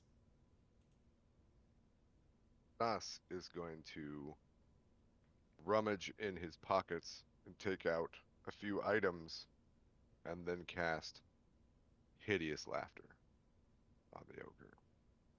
Which does? I will put it in the thing.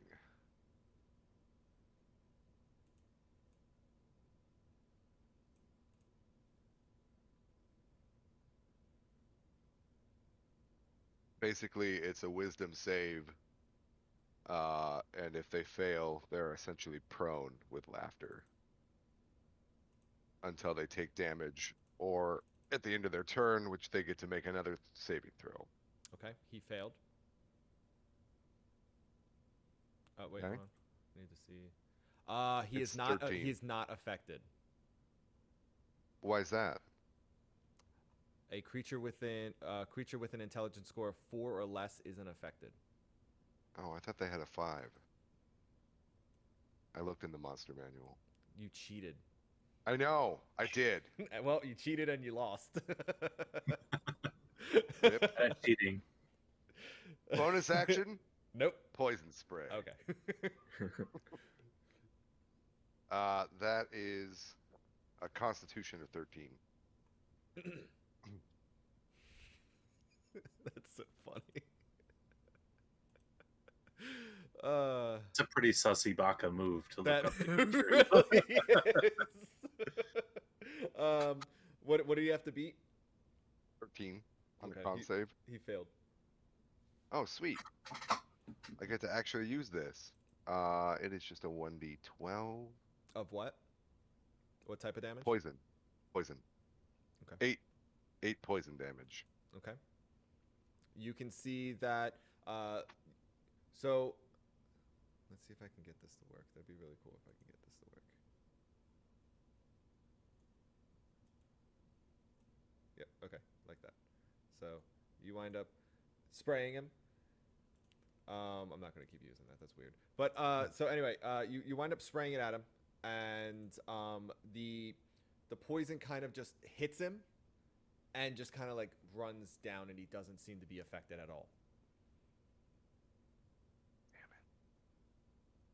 Well, fuck it all.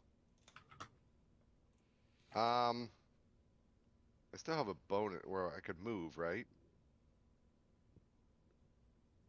Yes. Yes. I'm gonna stand stoically next to the turtle. Stoically. Okay. That goes. That becomes my turn. At the beginning of your turn, since he starts. Wait, is he still 10? Good question. He is It's 15. no longer 10. Yep. Okay, never mind. Carry on. Okay. Being that he's kind of stupid, and he just got attacked from behind him, he's going to swing his Morning Star backwards. 13 to hit. Does not. Okay, he blindly just kind of you struck him from behind. He let out a grunt, and he just wildly just swung it back, trying to hit you, and landed next to you with a loud just crash as it slammed into the ground next to you. Mm-hmm. And then that goes to Lucian. Take another shot at him with the bow. Okay.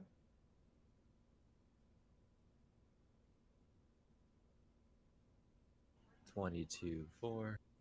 Okay. You hit, and you sink a arrow into his tum-tum. Not Tum Tum. Tum-tum. Not the tum-tum. And that, is there anything else that you would like to do in your turn? Oof. Yes, I would like to move down 1 space. Okay. Don't forget to do it stoically. Stoically, what's that? Perfect. So, doop doop ba doop boop ba ba doo. That goes to Nathan. Nathan's gonna be real simple. He's gonna take another great axe swing with advantage because of rage. That's a 20 to hit, dirty 20 for 14 damage. Okay, dirty 20, 14 damage. Ooh, my God.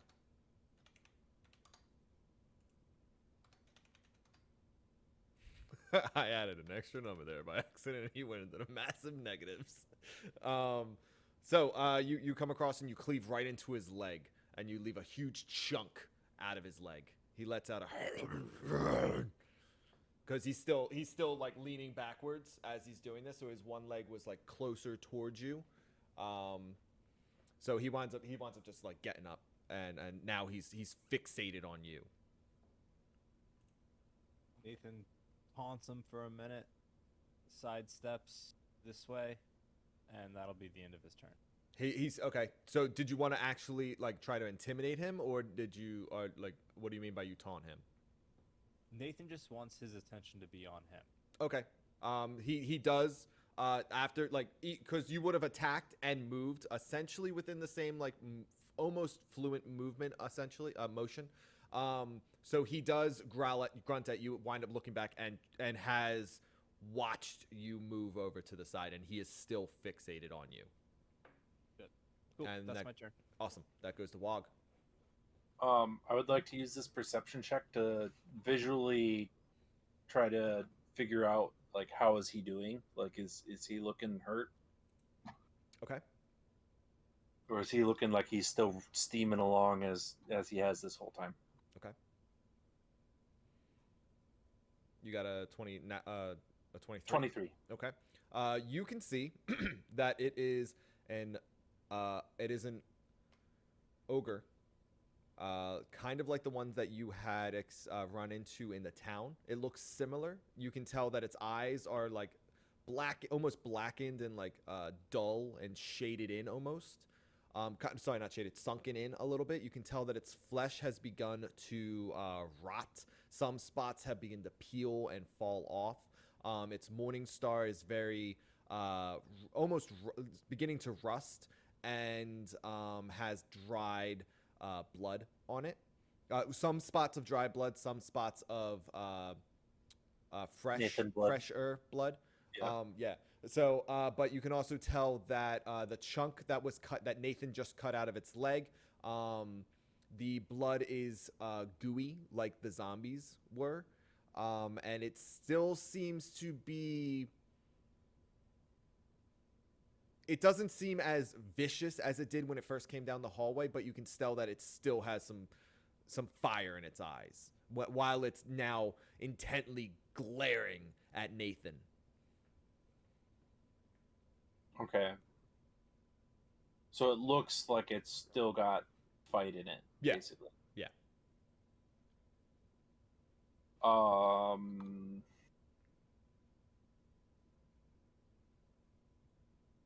Would you mind doing a like a bravery check with me?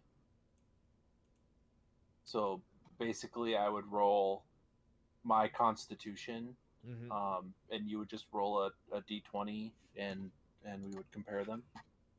Sure.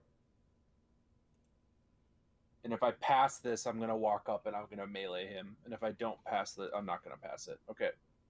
So I'm gonna sit back. Oh, go ahead. I rolled a natural 20. Yeah, and I rolled a 5. So I'm still not brave enough to go up there. So I'm gonna go ahead and I'm gonna chill touch him again. Okay. So 17 to hit, 6 for damage necrotic. Okay. You watch as it strikes. How exactly did you say when you point your hand? What exactly happens?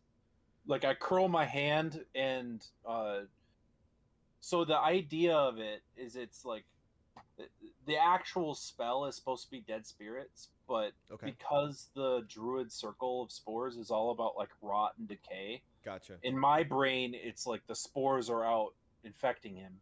Okay. Because it's part of my druid circle. I want to make it a little bit more visual. So they're gonna have a slight. As soon as you reach out and you kind of curl your hand towards this ogre, the spores that are around you get a slight greenish purplish kind of mixed hue to them, and they fire at the creature. They just launch at the creature, and as they strike its skin, it begins to make the skin blacken, and those patches of it begin to just wither away and kind of fall off of its body. And you hit it directly in its chest, so it just kind of starts deteriorating, rotting away, and falling off of its corpse. Does that work for you? Yeah, that works fine. Okay, cool. And then I wanted to, because before I've just been saying as it hits, I wanted to get more of like a picture of like what they actually look like. I am gonna kitty corner move here, so I'm still like away from him, but I'm closer. Gotcha. You're gonna stoically move forward. Yeah, stoically stand here. And that's my turn. Alrighty.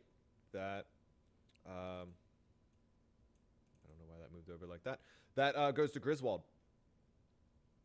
Griswold is going to stoically swing his greatsword at the ogre without disadvantage because Nathan moved.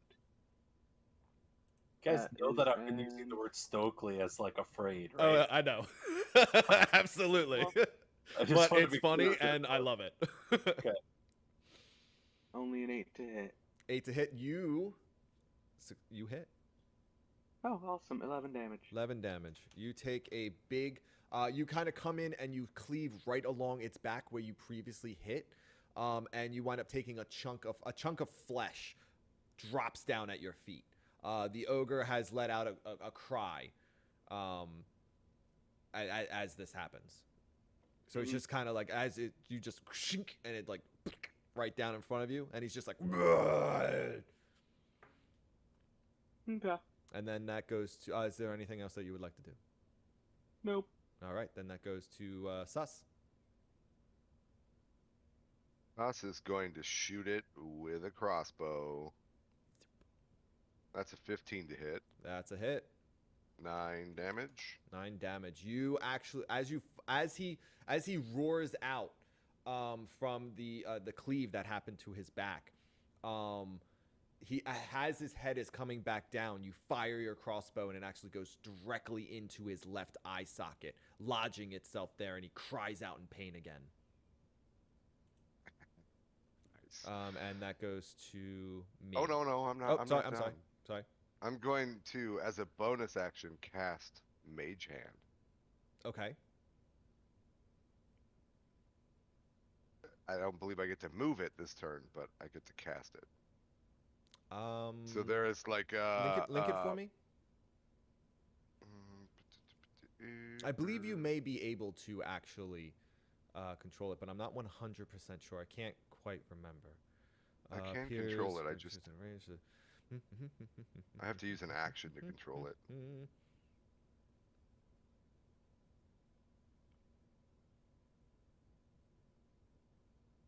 Yeah, okay. Yeah, so you have to use an action to control it. Okay, yeah, so you'd have to wait until your next turn.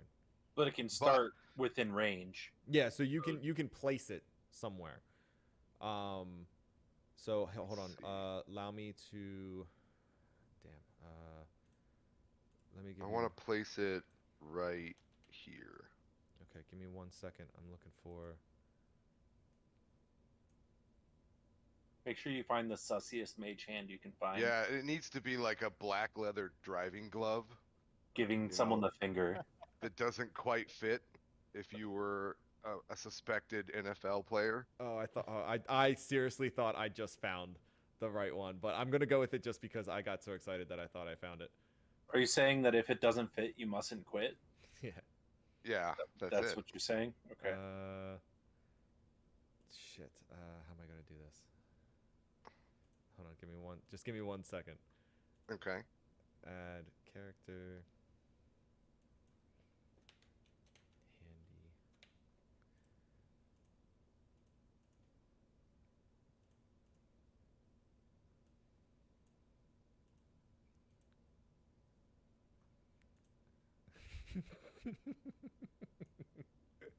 I will wind up finding a better picture for it, but you should be able to control that. Do you see that hand? The golden. I do. I do, yeah. Okay, you should be able to control that. Okay, perfect. So go ahead and place that wherever you wanted to place it. All right, I will in just a second. Okay.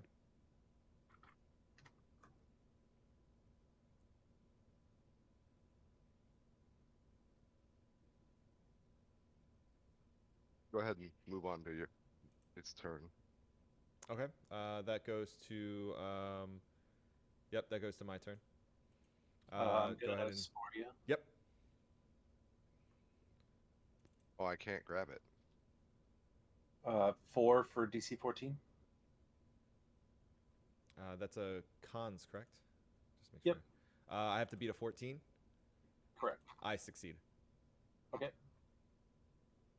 So, he after receiving that damage to his back, he's going to wildly swing his and getting hit in the front by the arrow. He's going to wildly swing his Morningstar again at Grizz. 23 to hit. That hits. 10 damage. Okay. And then that goes to Lucian.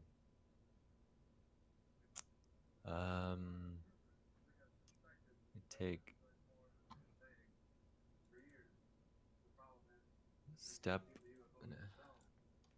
next to Sus, and I aim my bow at him.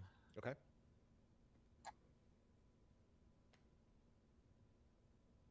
18-15. 18-15. You strike him in the chest. He lets out a cry. Sorry, not 18-15, 18-5. Oh, that's fine. I had looked down. I saw the 5. So I had typed 5. You hit him in the chest. He lets out a and he's kind of like he's slightly swaying. Angry boy. Is there anything else you would like to do on your turn? No. Okay, that goes to Nathan. Nathan's gonna take a great axe swing at him. It's a 12 to hit for 14 damage. For 14 damage. All right. So you come in with your great axe. Right as he gets shot right in the chest, he lets out a cry. You see that he's swaying a little bit. So you kind of ready up with your axe, and you take a big swing right into its chest, hitting him dead center. And he kind of just he lets out a gasp of air as you like strike him in the chest. It's kind of just like, and then he just drops to his knees and drops to the side, dead. Huzzah. So, all right. That I found the mage hand token. I still can't move my mage hand. It won't let you move it? Mm-mm. Okay. I'll have to play around with it. That is midnight, guys. It was a great session. We'll end it there since we just got out of combat. I'll leave everything exactly where it is, so when we come back in next time, we'll start up exactly where we are. Comments? Any input for you guys? Any questions, comments, concerns, anything along those lines? Yeah, I gotta remember to take half damage. Holy shit. Why would you be taking half damage? Well, I'm in a rage. Raging. Oh, that's right. Yep, that's right. Yep. At any time, I will try to remember to say what type of damage it is. I do try my best to let you guys know what type of damage it is, just so that in case you guys have any resistances, things of that nature. But yeah, other than that, what did you guys think of the whole forest scene? Really good. Yeah, it's great. The tree textures were a little off. What do you mean? They were just kind of black. Weird black trees. Oh, because of the way that the light works. Yeah. Yeah. So unfortunately it was the way that it blocks. In order to get it to block properly, it also blocks the image. You know. Yeah. So it is what it is. But I guess next time I think I might be able to do something a little bit different. But regardless, it worked out pretty well. You guys did great. You really did. I was a little concerned about halfway through when you guys ran into the second spider. But you guys did really well. You handled yourselves great. One food for thought as the week goes on. I will recommend that you guys start leaning into more like having but in between your turns, like how you guys were just having that conversation earlier, you guys can do that. You guys have to talk to each other in character to build relationships or to relay information or do things like that. So you guys are welcome to speak to each other. Strike up a conversation. You could be walking down the hallway and just talk about something just for the hell of talking about something. And then you could, with the perception checks, after you do your attacks or your moves or anything along those lines, there's a lot of free. I strongly recommend looking into the different free actions that you're capable of doing. There's a lot of stuff that you guys could fill into your turns just to kind of help progress either your own stories or the way your character goes, or even just to learn more about the world around you to be able to be more strategic or anything along those lines. So again, just recommendations. Otherwise, you guys are welcome to play it however you want. But I just wanted to make sure that you guys knew that there are more options available to you each turn that you can take advantage of, and you're welcome to take advantage of. But other than that, I personally thought it was a great session. You guys did great. I had a great time, and I'll definitely wind up talking to you guys in between. But I will see you guys next time. How much experience was that? Oh yes, I'm sorry. Good point. That was 1 second. That was 90 XP per person. Okay. So we're at 420 to end the night. Ooh. Some of you may be different because Griswold did receive XP on his own because he was in his own fight. Yours, Nathan, yours may be slightly different than the rest of them because of the fact that they received XP through the first campaign. You came in pretty much essentially zeroed out at level 2. You know what I mean? So you had the exact amount. They may have had a little bit over. I think we were 30 over. Okay, yeah. So essentially they would have 30 more. Griswold has 50 more or something along those lines. 80 more in total, I think. Okay, yeah. So an extra 50 added on top of that, so that works out perfectly fine. Well, other than that, stay beautiful, and I will see you guys next time.